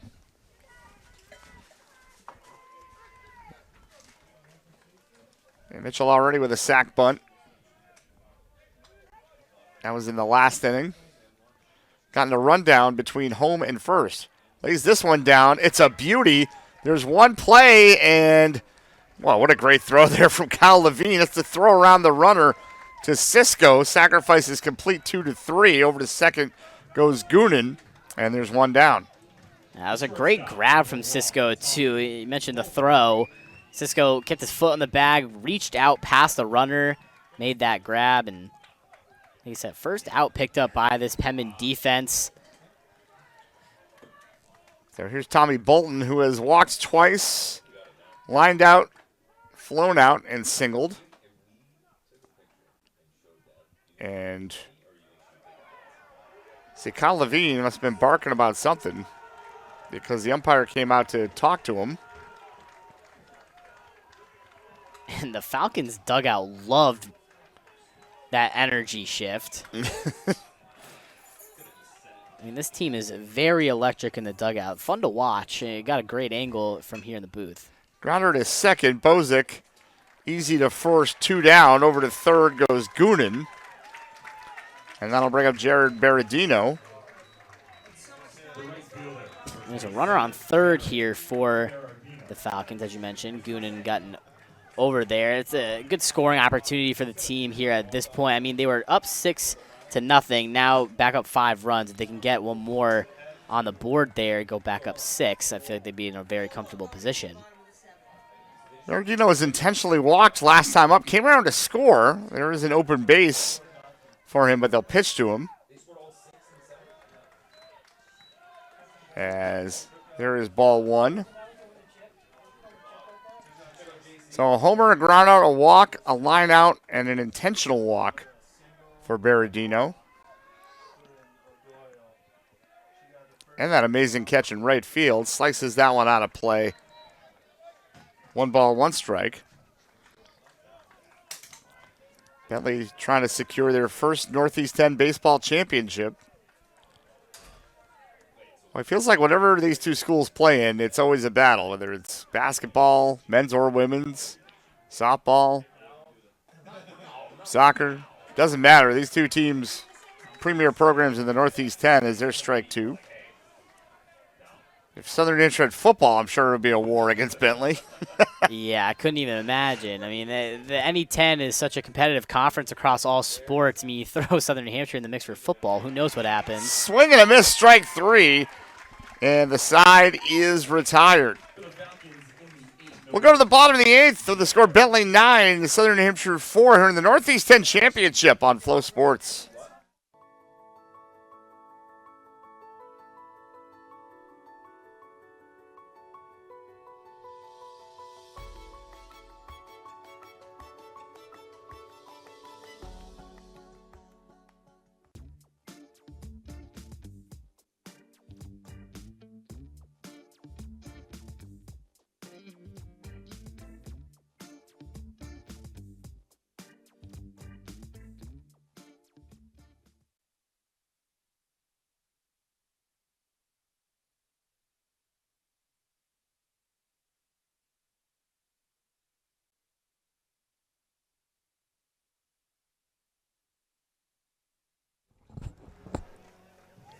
Bottom of the eighth for the Penman, it'll be the 5, 6, 7 hitters, Casey Comiskey, Yoel Valera, and Brody Keniston.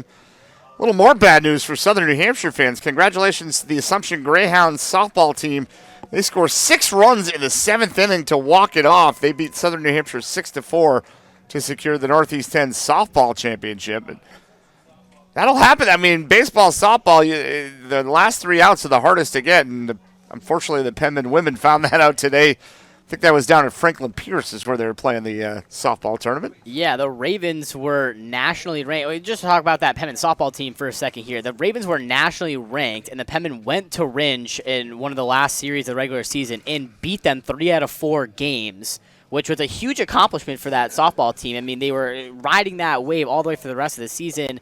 Then going into the postseason, they were actually the ones to take Franklin Pierce out of the running again. They played them once again and beat Franklin Pierce. Franklin Pierce went 0-2 in their hosting in that championship, and the Penman just falls short. I mean, we're up 4-0 at the bottom of the 7th.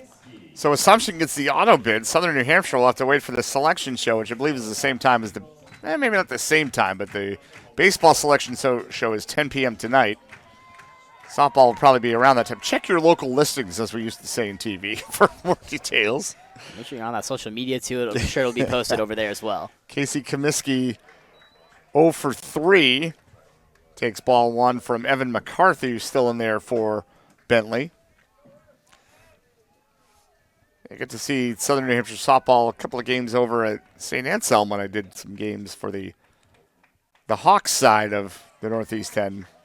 Yeah, really good and fun team this year for the Penman. It had some really strong hitters. Obviously, Abby Lyman was really highlighted that team, and Nick Alto, obviously, also a fun walk-off hitter for the Penman as well. 2-0 here to Comiskey. McCarthy gets strike 1 over.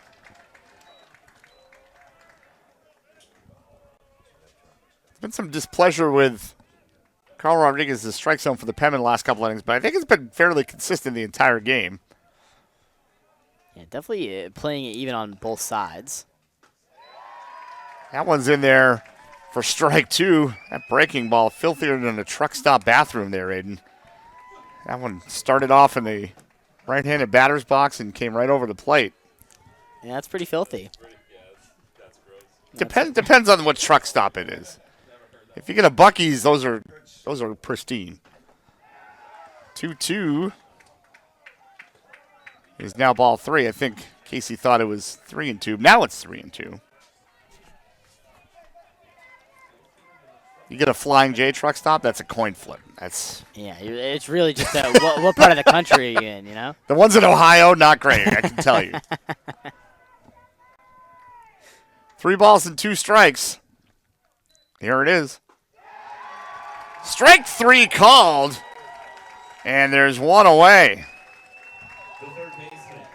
Another backwards K in the scorebook. A couple of those here for Evan McCarthy, and there's 1 down for Yoel Valera, who's 0 for 3, reached on an error, popped out, and grounded out. Coming down to their last 5 outs here. Trailing by 5. They need to win this game to advance to a second in this double elimination tournament, as there's ball 1.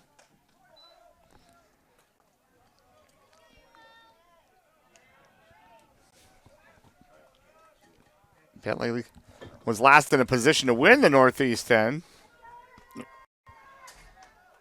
in 1986/1987. There's a swing and a miss for strike 1. Was it called the Northeast 10 back then is the question that I have. It might have been the NE8, says Eric Copeland. Bob Lippman would know. Where's Bob? He's over at softball. Let me text Bob. He might be driving. I won't text Bob. Get Bob on the horn.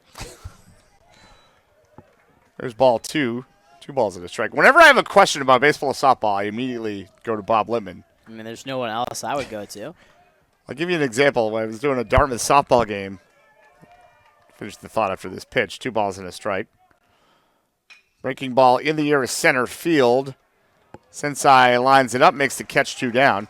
So I was doing a softball game, and you know the slap hitters will run in the box from the left side. Well, Dartmouth was down 2. They had 2 runners on. So the slap hitter, Lauren Ben Ezra's her name, represented the go-ahead run. You know, slaps the ball, hits in front of the plate, has so much topspin. She's, her momentum carries her into fair territory. Hits her in the back. She's out because she hit it by struck by a batted ball in fair territory. I asked Bob if he'd ever seen it before. He said 1 time. Bob's only seen something once. That's rare. Brody Keniston has walked twice. He takes ball 1. So I was right. The NE8, but right after the season, July 1st, 1987, it became the NE10. So Eric Copeland has confirmed it was the NE8, and then after the 87 season became the Northeast 10. That's a towering pop-up. It's going to get out of play. Conferences change their names and switch around so much. I'm surprised it's been the Northeast 10 for that long. Yeah, and obviously going to be conversations with what that name should be continued going forward with the changing landscape of Division II. Well, Southern New Hampshire was New Hampshire College back then, I can tell you that. But UMass Lowell was probably in there. Merrimack, I'm sure, was in there. Actually, Southern New Hampshire College was not in the conference yet. Berardino lines this one up, and that will do it for the Penmen. 3 up, 3 down in the 8th. We'll go to the top of the 9th. Bentley will look for some more insurance. And Aiden Jamison will take over the controls. It's 9-4 Bentley here on Flow Sports.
Welcome back to Penman Field here on the campus of Southern New Hampshire University. My name is Aiden Jameson alongside me, Justin McIsaac. In this one, 9-4, the Falcons have maintained their lead. We're at the top of the ninth of the Falcons. Hopefully trying to spin around here and get this batting done so that they can get their defensive unit out there to close this game out. Penman down by 5 runs. Falcons 13 hits today. Both teams picking up an error. Now leading off for the Falcons is Nick Pappas. On the mound for the Penmen still is Zachary Brassel. The first pitch will get outside the box there, 1-0 on the count. Pappas 2 for 4. A couple of singles and a walk. Brassel here unloads one. Swing and a miss from Pappas makes it 1-1. Pappas drove in a run back in the 7th.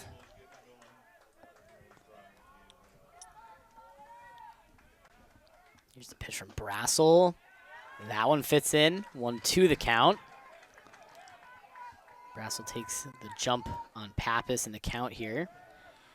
You can sense the energy in the Bentley dugout. They are hopping around back there, but you still have to put on good at-bats. That one just outside the third baseline. We know how explosive the Penman offense can be, so 5 runs, a comfortable cushion in most games. I wouldn't be comfortable until I had about a 20-run lead on Southern New Hampshire, so still want to keep piling it on if you're Bentley. Yeah, absolutely. I mean, we're talking about, with the Penman, we're talking about the same team that put 29 runs up on Franklin Pierce when they played them earlier this season, a team that is very, very strong offensively. I'm gonna make a bold statement here, Aiden. That's a lot of runs. That would not, yeah. I stand by that statement. You can disagree if you want. You can say I think that's not a lot, and you'd be wrong. I would be. You wouldn't say it, but, you know, Yeah, the royal you. The royal you. Yeah. 2-2 the count here for Brassel, still battling his leadoff batter.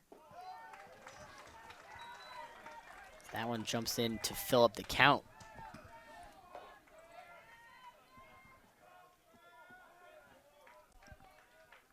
Pappas 2 for 4 today.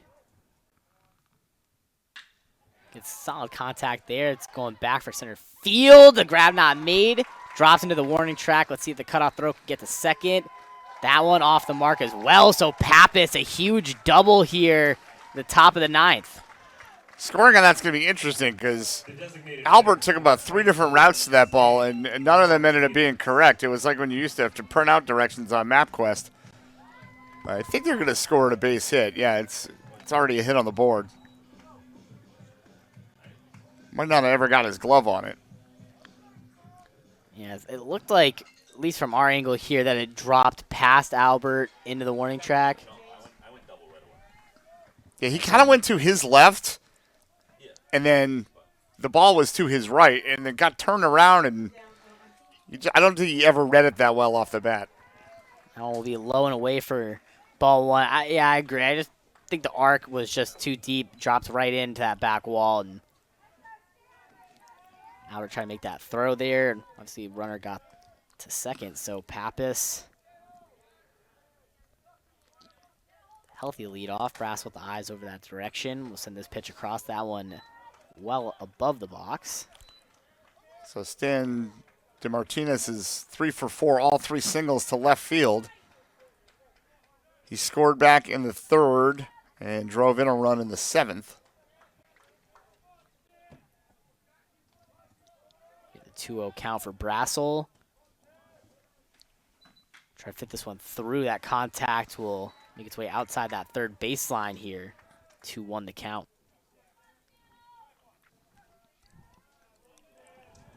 I think I just heard him being called Stano from the crowd.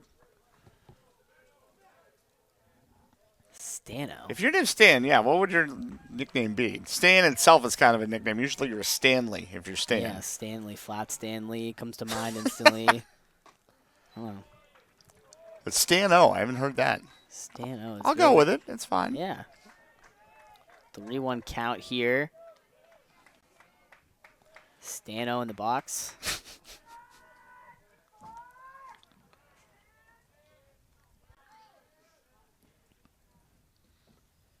That pitch will walk DeMartinez over to first. Brassel got to take a deep breath here, settle in. Stano's been on base 4 times today. Having a good day. A lot of the Bentley batters have had good days. Fielder, number 6, Brendan. Yeah, it's been all around a very strong performance from this batting unit. Again, they're one of the best batting units in the NE10. They're the best batting unit in the NE10 statistically. 340 average as a squad. So we see the ump going to walk up with Levine. And now Chris Shank makes his way out. There is some bullpen activity for the Penmen out there. Someone throwing. It's unusual to see the umpires come out with the catcher. I wonder if there might be some sort of injury or... Yeah, initially it looked like the ump was just going to walk out there to the mound, and then he kind of pulled Levine with him. Or if this is another pitch comm issue, perhaps. He's just making a change. All right. So that'll be the day for Brassel here. We'll get his final line in a moment. See who's coming in for the Penman here.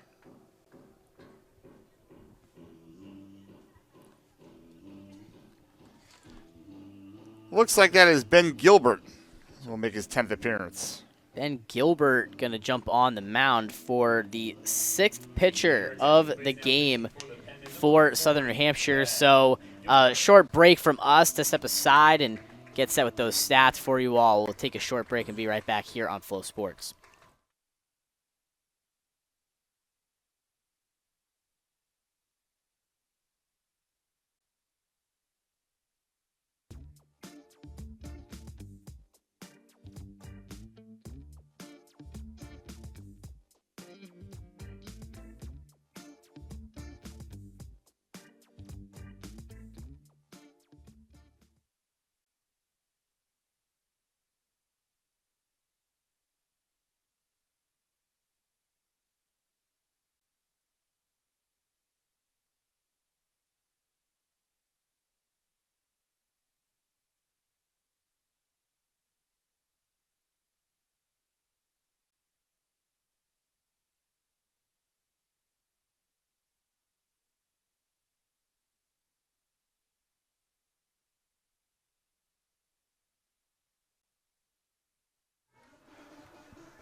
Welcome back to Penman Field here. You can see on the mound Ben Gilbert, the right-hander, making his 10th appearance of the day. Justin, what can you tell us about Gilbert? 6'4", redshirt junior from Guilderland.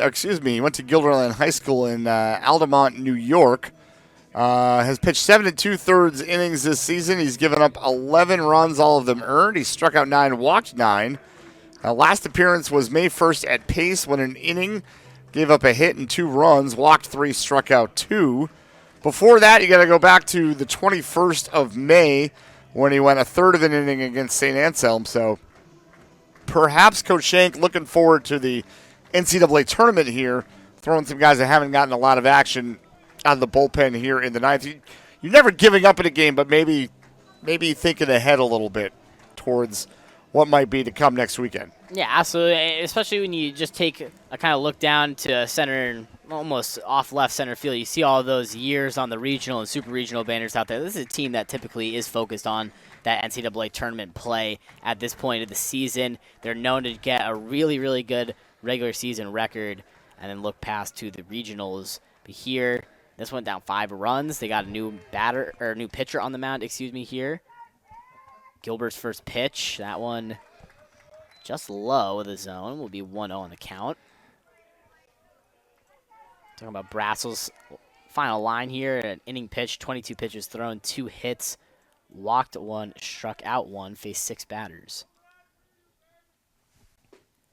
Check swing from Sensei is going to be strike 1 from Gilbert, 1-1 the count. There's still 2 runners on here for the Falcons, Stano and Pappas. Stano on first, Pappas at second.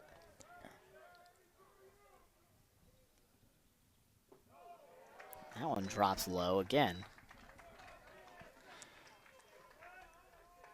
So Gilbert from Altamont, New York, which is not quite close enough, I think, to be a suburb of Albany, but it's west of Albany.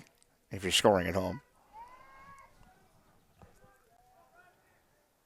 See Gilbert here. This pitch goes through the outside. 3-1 count. In dangerous position of loading these bases again.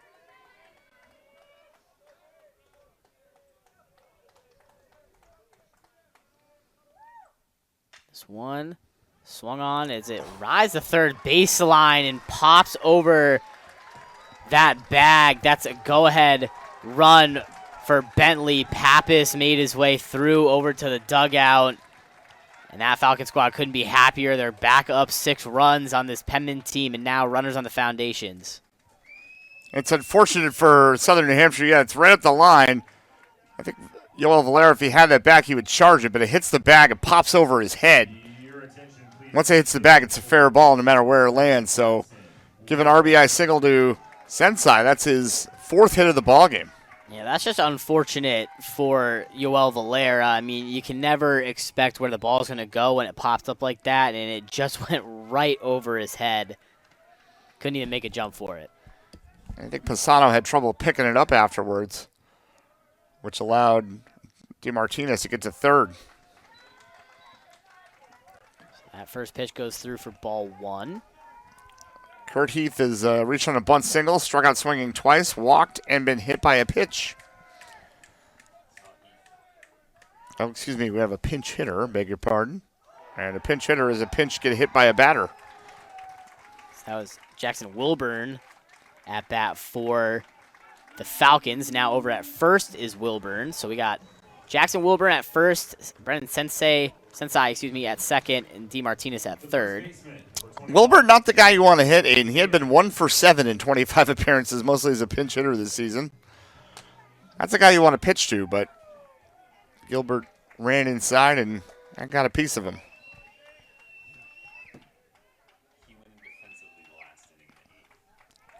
So that was a change for the Falcons that went in.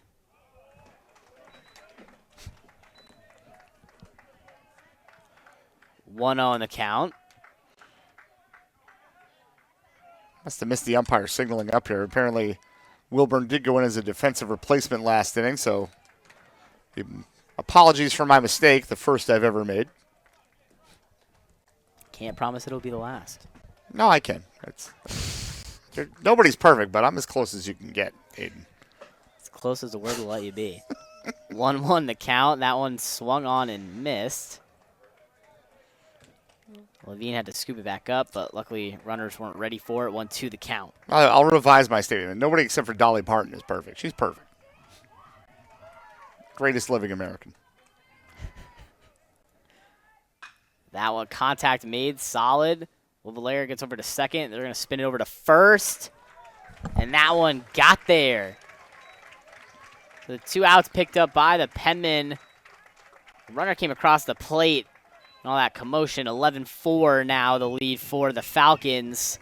But 2 outs spun up and picked up by the Penman, starting with Yoel Valera getting it over to second. The 4th double play spun by Southern New Hampshire in this ballgame. Unfortunately, hasn't helped a whole lot. They're still down by 7. But it's made a difference from it being it's a 7-run game instead of maybe a 12 or 13-run game because a couple of those came with the bases loaded. A 1 count on that first pitch. We'll see a second one come through, swung on by Goonan. 0-2 the count.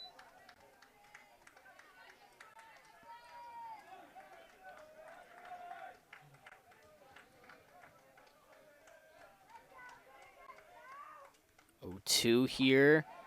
That one will drop low to the zone. 1-2. Our Ben Gilbert. 14 pitches in. Let's see what pitch 15 brings. That one also low, evens things up. Angel numbers across the board. 2-2-2.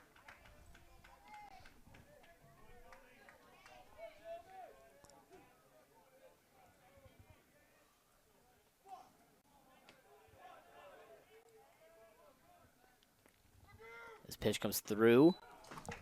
And that'll be the strikeout that they were looking for. So the Penmen take some damage here at the top of the ninth. 2 runs made their way through, but not enough there for the Falcons. 11-4, the advantage that they'll have going into the bottom of the ninth. Let's see what the Penmen can bring offensively. We'll step aside here on Flow College. We'll be right back.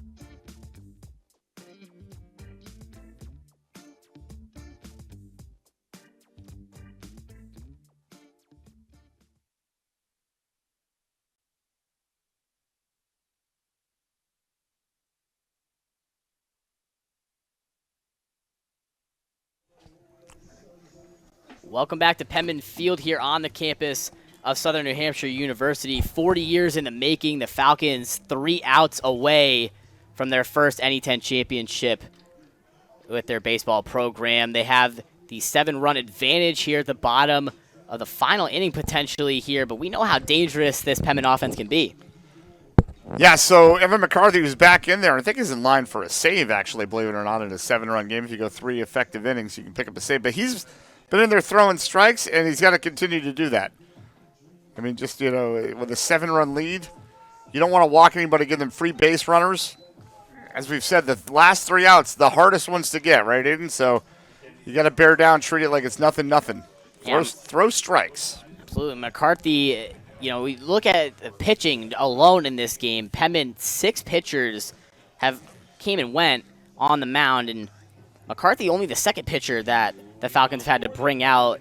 Sam Beliveau had a really strong first 5 2/3, and now Evan McCarthy in his first 2 1/3, 32 pitches so far, has walked 1, struck out 3, and has only faced 8 batters. It's really just taking care of business for the Falcons. Now let's see if he can get this final stretch here. First pitch comes through, and that one will be outside. Yeah, aside from the bottom of the 5th where Beliveau ran into trouble, he was pretty darn good, and then McCarthy has been good since he's come in. Now 1-0 count here. Second pitch through. That one, again, paints the edges. 2-0.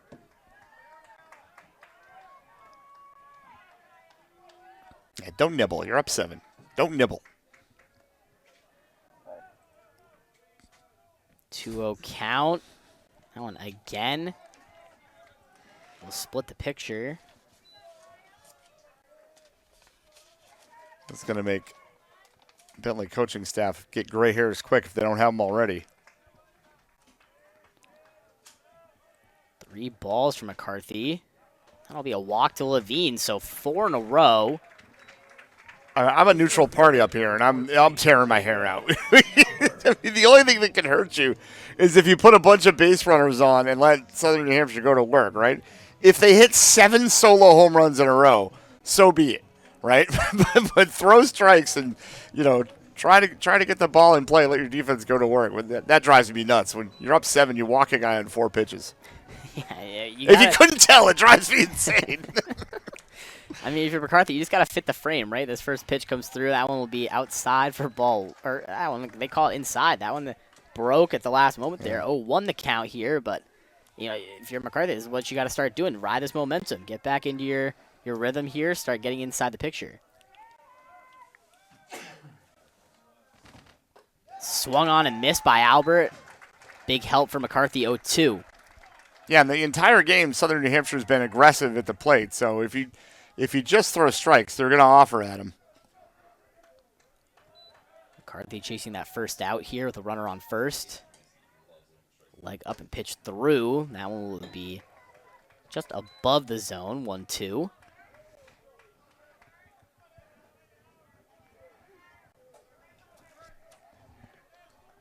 And looking up in the sky, I feel like the Penman played this game at the perfect time. That one will knock Albert's outside shoulder, so we'll advance Levine to second and Albert over to first. But if you take a look at the dark looming clouds over the tree line here at the back center field. Penman are playing this game at a perfect moment. Trying to beat the weather like they have been all weekend. Yeah, I think that's a rain cell off to the north. As a dad, I have 17 weather apps on my phone taking a look. Let's use one of them. Little pop-up shower. Let's figure it out. But I think it's going to miss us. There's some stuff out to the west. But if you're Bentley, you're hoping those aren't storm clouds aren't gathering for you. You've put 2 runners on for free here. Yeah. And again, just got to throw strikes, up 7. But those last 3 outs, toughest to get. There is activity in the Bentley bullpen, by the way. So they got their emergency plan on deck. McCarthy going to send this one through, and that'll be strike 1. Can't quite see the number of who's warming up out there. It is a right-hander.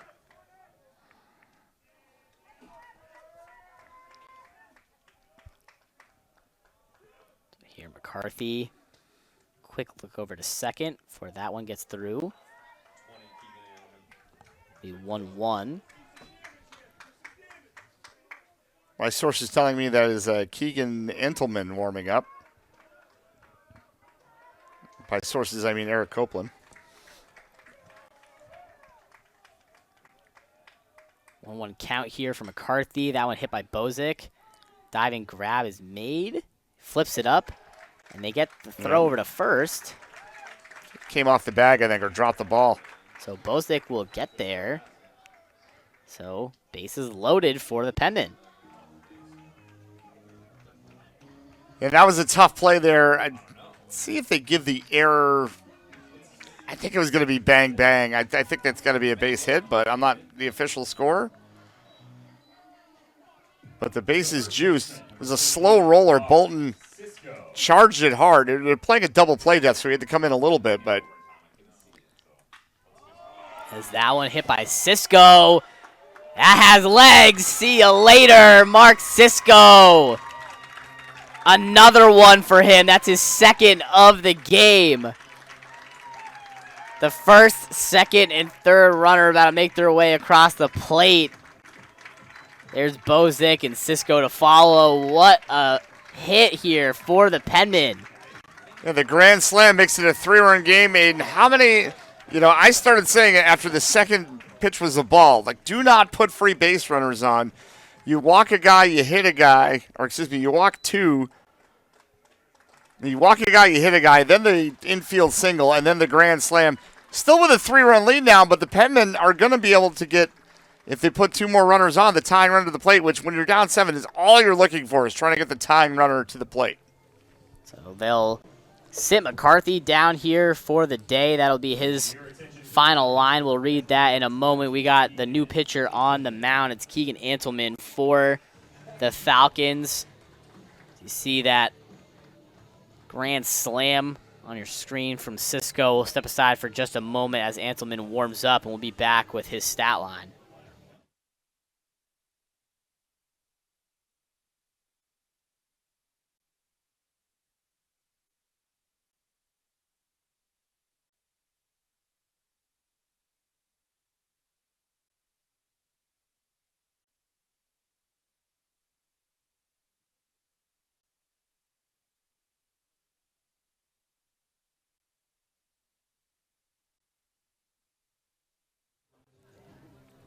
Back with you here. Bottom of the 9th in the NE10 championships. The Falcons against the Penmen, and that's Keegan Antelman on the mound. You saw his stat line there. Justin, what can you tell us about Keegan Antelman? Well, Keegan's a right-hander, and hopefully for Bentley, he's going to throw some strikes out there for the Falcons. A 6'4", 220-pound junior from Hudson, Massachusetts. Went to Assabet Valley Regional High School. His last appearance was against Southern New Hampshire, who had 2 innings pitched. Allowed 2 hits, no runs, struck out 1 and walked 1 on the season. 34 and a third innings pitched, an ERA of 2.88. And on the season's record was 3-0 with 5 saves. This is a save situation now with a 3-run lead here in the bottom of the 9th.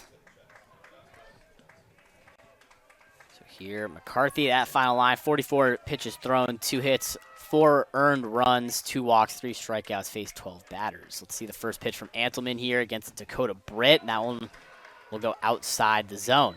Must have been a little bit low because that part of the plate's been a strike most of the day from Carl Rodriguez. So here, Britt takes that second pitch, fouls it off. All right, Edelman struck out Britt twice in that 3-2 win. 1-1 the count here. The Falcons still in search of their first out. They're 3 away. And now it will fall in for strike 2. Dakota Britt had a very tough day. 0 for 4 right now.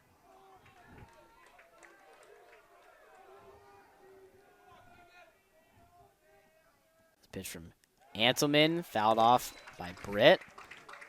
Yeah, just getting maybe a stitch on that ball, Dakota Britt. This is tough when you're facing a guy that punched you out twice in the final 3 innings of the last time these two teams met. But Britt's got to shake it off. His team's in striking distance here. Britt, the swing and miss. 0 for 5 on the day, Dakota Britt. That's the first out picked up by Bentley. Yeah, tough day for Britt. He's a heck of a player, but some days it's like that. And the Falcons 2 outs away from their first ever Northeast 10 championship. Jake Pisano, the Rocky theme at his back. Anselman, that one just above the zone. 1-0 on the count.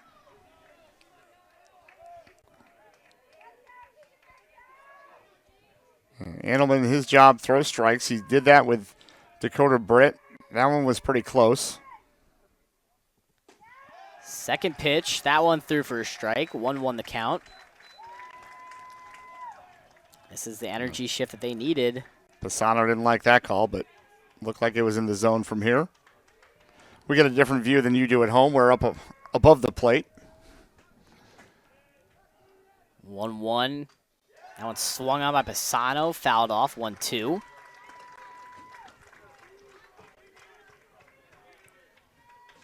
And when you're hitting the ball and it's going backwards, it's a timing issue. Yeah, I mean, you're on it. You just missed, especially when it's straight back like that.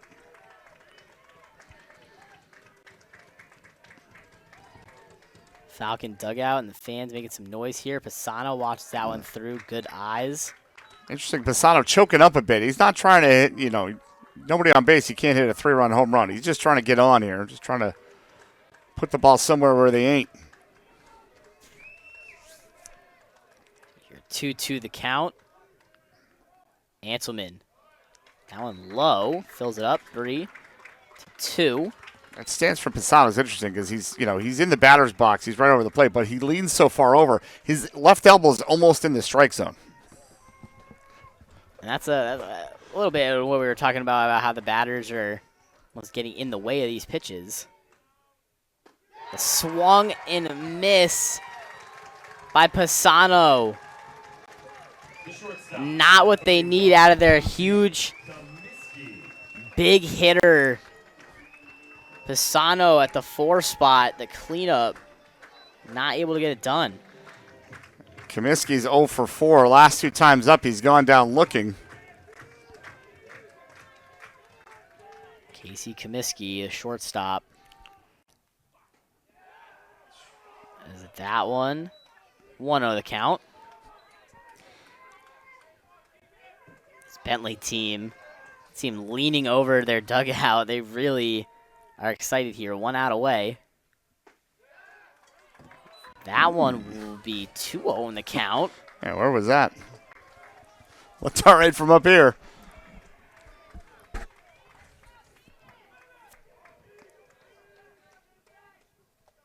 Antleman's pitch will be low, so 3 straight balls for Keegan Antleman.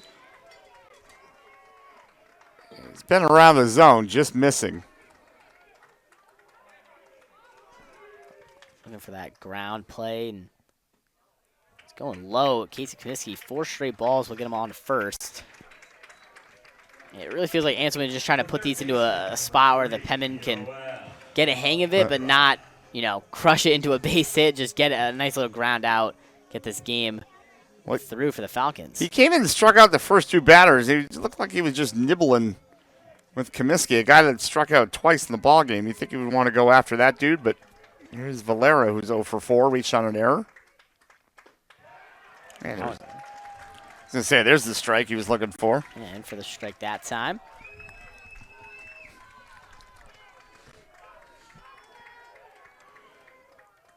Oh, 1 count here.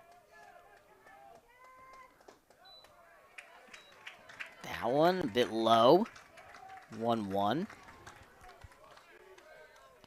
Again, the worst that can happen here, if you throw one right down the middle and Valera hits it all the way to Concord, is you still up by 1. Runner goes. Valera, that one into space. Runner turning. Kaminsky got the go-ahead. He'll make his way across the plate. So Valera, the double, gets himself onto second. And now 11-9 is the score. And the tying run comes to the plate. That's what that walk does. The runner comes home. Brody Keniston, with 1 swing of the bat, could tie it up now.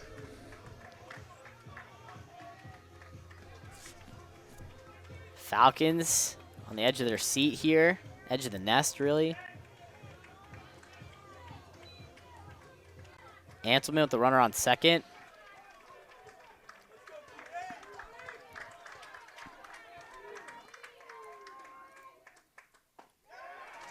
That one in for strike 1. For Keegan Anselman, gotta take that deep breath, shake it off, cancel out the noise. Do what you do best.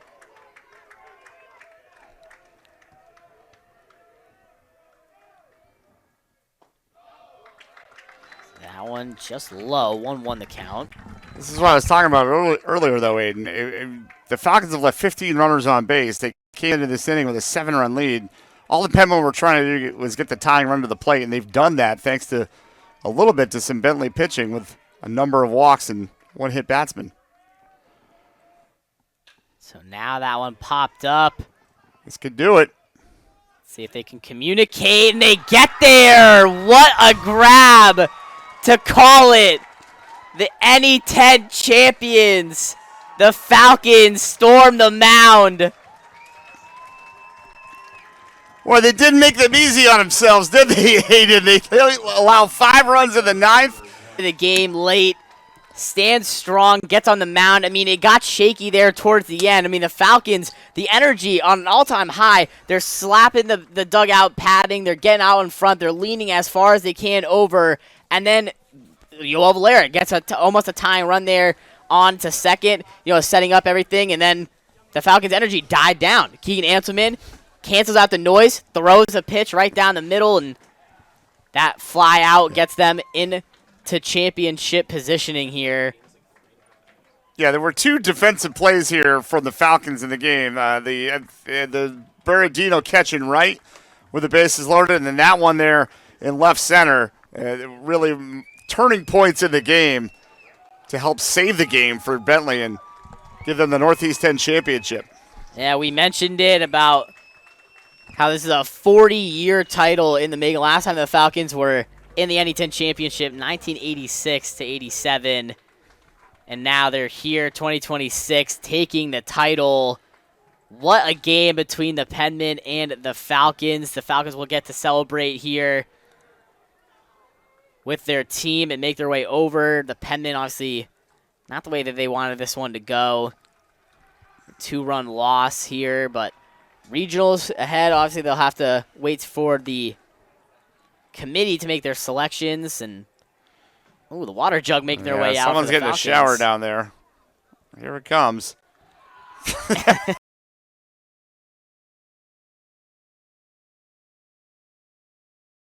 Well-deserved Gatorade shower here after the NE10 championship. I mean, was the 2025 NE10 Coach of the Year. Really has brought this Bentley Falcons program into some significant prominence as of late.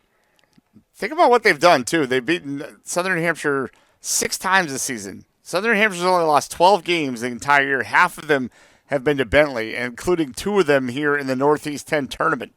And, I mean, this Penman baseball program is so strong, so prominent in the NE10. They don't lose to an NE10 opponent 6 times in one season. They usually, at the very least, split. I mean, at home, the Penman this season were 30 and 6 in conference play. They were 19 and 2 at home this year. I mean, just very, very strong with their play.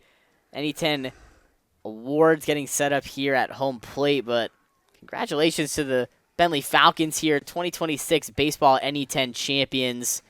We're going to step aside here for just a short break. We'll be back, going to guess, after the awards show here with Lexi Ridings with the post-game interview with a player of the game, Jared Berardino, and head coach Mike Hill of the Falcons. Don't go anywhere, folks. We'll be right back here on Flow College.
Ladies and gentlemen, we thank you for remaining for the presentation of the championship trophies. Presenting the awards today is Kerry Fagan, Associate Commissioner of the NE10 Conference. Today we will start with the announcement of the 2026 NE10 Baseball All-Championship team. When your name is announced, please collect your award and remain toward the table until all players have been announced. First, from Adelphi University, Ari Gluck.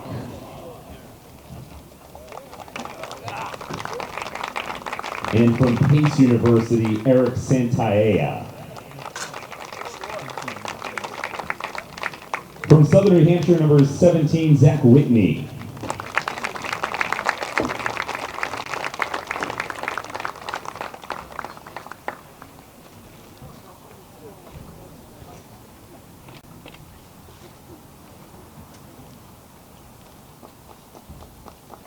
From Southern New Hampshire, number 7, Jake Lapham.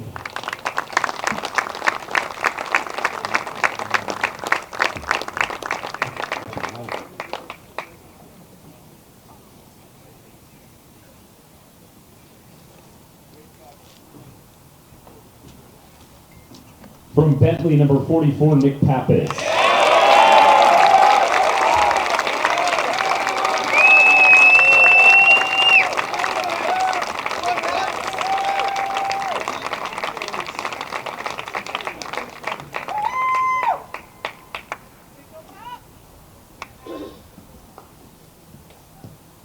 From Bentley, number 12, Zach Eigenbraw.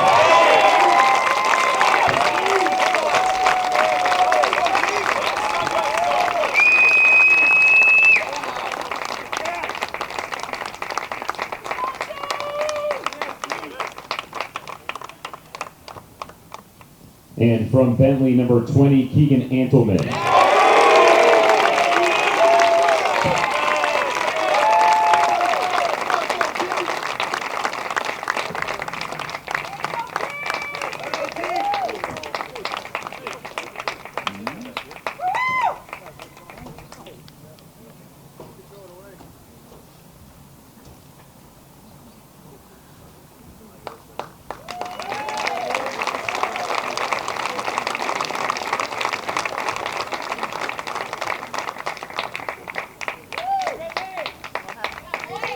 At this time, we would like to announce our NE10 Championship Most Outstanding Player. Today's award is presented by the United States Marine Corps.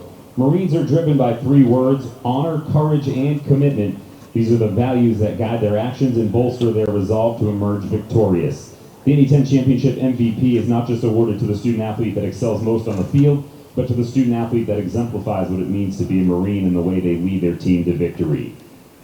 And now the Most Valuable Player Award for the 2026 NE10 Championship is presented this afternoon to Bentley's Nick Pappas.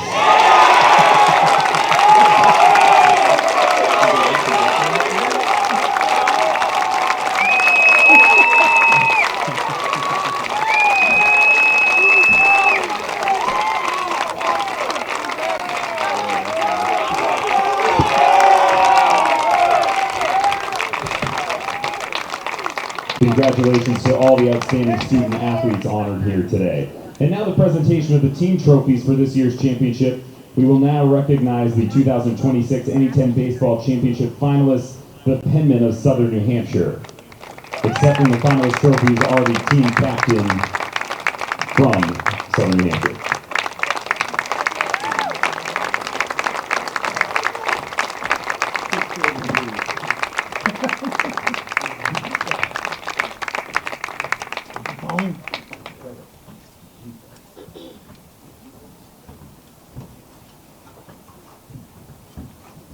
And now the 2026 NE10 Baseball Champions, the Falcons of Bentley University.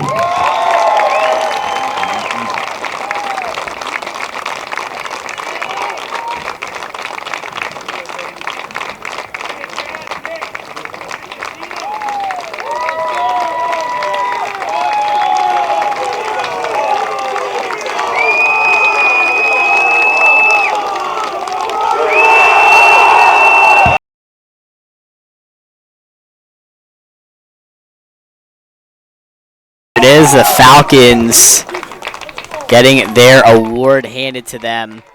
what a season for Bentley, taking their first NE10 title. An amazing accomplishment, an even better feat for the Falcons. Just a second here, we're going to have Lexi Ridings going to grab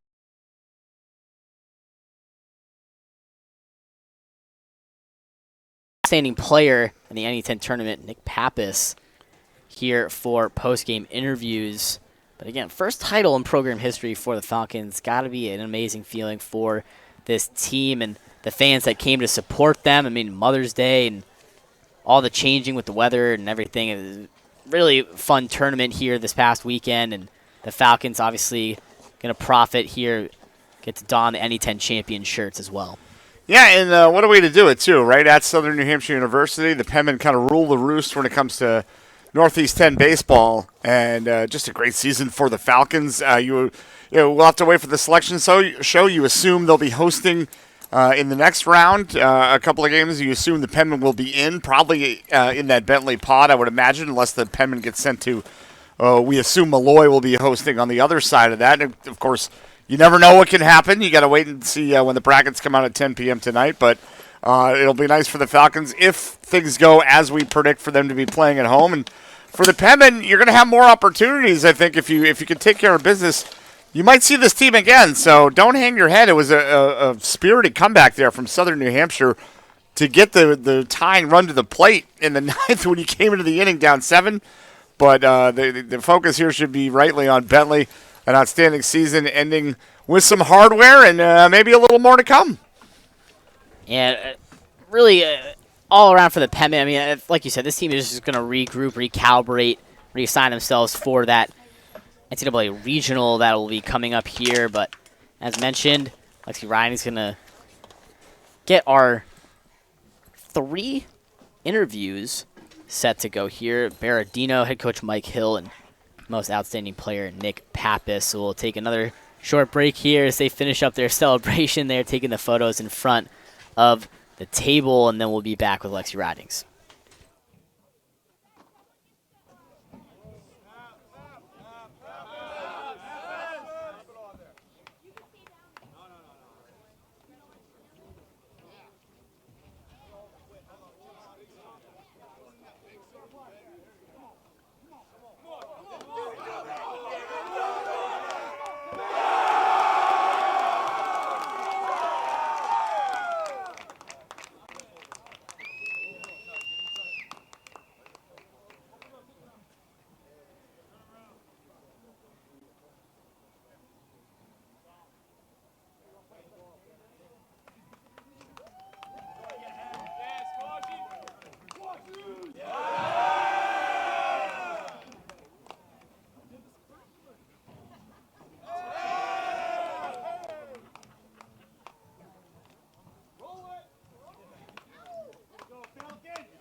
So again here, we're just going to jump in and get ready for Lexi Ridings to get us to those interviews. But 11-9 the final, just to remind here for the Falcons taking that 2-run win here. Very crowded. You can see in front of the camera all the parents and fans that came out for the Falcons. They took the field, rightfully so, out there celebrating with their loved ones. Lexi Ridings obviously trying to collect our interviews here. But what an amazing job it's been for this Falcons unit. I mean, Justin, we talked about it time and time again. We talk about it all the time, really, with the NE10. This is a very competitive conference in Division II. Yeah, absolutely. And as I said, the Penmen kind of the top dogs in the Northeast 10 when it comes to baseball, certainly. You just have to look at the outfield and see how many times they've been to the regional, the super regional, the College World Series in Division II. And it's tough to beat anybody 6 times in a year. I don't care if they're first place or last place in the league. But Bentley's done that. They've had the Penmen's number. They came in, they scored runs early and often. They got 6 on the board early, kind of took the spirit out of Southern New Hampshire. Penman, of course, fought their way back in. They're not going to be held down forever. Bentley had a great response to push the lead back up to 7 going into the bottom of the 9th. Got a little hairy there, but it usually does here at Penman Field when you're facing Southern New Hampshire. They got to within striking distance, but able to persevere and take home the hardware for the first time. All right, now we're going to send it over to Lexi, our sideline reporter, on the field with head coach Mike Hill, Jared Baradino, and Nick Pappas. Thank you, guys. So first, I'm going to be here with Mike Hill. So you've done a great job over the past few years with this program. So how does it feel to be a part of the first NE10 win for the Bentley program? It feels really good. Really good. What were you happy to see from Beliveau and McCarthy, who were on the mound for you today? They just competed their butts off, and they gave us a chance to win. And, we just got to give our offense a couple at-bats to get going. And, Jared started off right off in the first inning and set the tone. So it was a fun game. Definitely. So I know that the regional selection has yet to take place, but you're probably going. So what are you going to – Okay, awesome. So what are you looking to do? What are your goals for that competition? It's just to come here every day and work hard and, let these guys compete, and I'll take our chances against anybody. All right, well, thank you very much, Coach, and congratulations. So now I'm here with Jared Baradino. So you started this game off in the first inning with a 2 RBI home run. So starting this game off strong for your team, what was your thought process during the at-bat? Yeah, when you step up to the plate in a situation like that with a runner on first, no outs, you're looking to just keep the inning going, especially against a team like this, how much they can score it. You want to get out to an early lead. Fortunately, I was able to get a pitch. I was looking to go up the middle, but I was able to get a pitch that I could kind of turn on and drive out to left field. So that was huge, and I wasn't planning on hitting a homer to left field, but I'm glad it happened for sure. Definitely. So it was a good start for your team there today. So all day on the broadcast, we've been talking about the stands and how they've been kind of taken over by Bentley fans. So what was the impact of the support for your team's performance today? Not just today, but all year. We have the best parents in the league, no doubt. The most loud parents, most vocal parents. Being able to play in front of it makes it feel like you're playing in a packed stadium, 100,000 people, and it's incredible. And it showed again today because whenever they got momentum, we knew we had the momentum on our side every single inning. So it was huge, definitely. Well, thank you very much, and congratulations. So now I'm going to be here with the most outstanding player of the tournament, Nick Papa. So what were you were just announced the most outstanding player. So how does it feel to have be such an important player for this weekend? I think the most important thing about this award is putting the team first. Whenever I'm on the field, in the box, or out there, I always try to help my team first, and whatever else happens. So just try to keep the focus, not on myself and fully on the team. And what do you think were some of the key things that went well for you this weekend and your team? We had a really good last series to close it out for Delphi. We swept them, and you just kept the momentum going, and everybody worked hard and stayed focused all week. So it was great. And I kind of touched on this with Coach Hill, but what are you looking to see from your team moving into regionals? More of the same. I mean, we've been battle tested this whole season, and if these last 2 games are any evidence of that, I mean, you got to tip our caps to Southern New Hampshire. They're a great team, and they take us to the limit every time. Every time we're in a dogfight with them, so we're going to expect more of those games and keep coming out on top. All right, well, thank you very much and congratulations. So I'm going to send it back up to you guys in the box. Thank you so much, Lexi. Great post-game interviews from you as always, and what a fun weekend it's been in terms of the NE10 tournament. The Falcons end up taking the championship for the first time in program history, a huge win for them as a program. But that'll do it from us here at Penman Productions. Everyone in the booth and up at the production studio with Joe Claus and Evan as well, doing all the graphics for us. Thank you guys so much. You guys do the dirty work that makes this stuff possible, so thank you. We got an amazing thing all around here. And again, from everyone in the booth and my partner, Justin McGozick, my name's Aiden Jameson. And as always, tell someone you love in Penman Nation.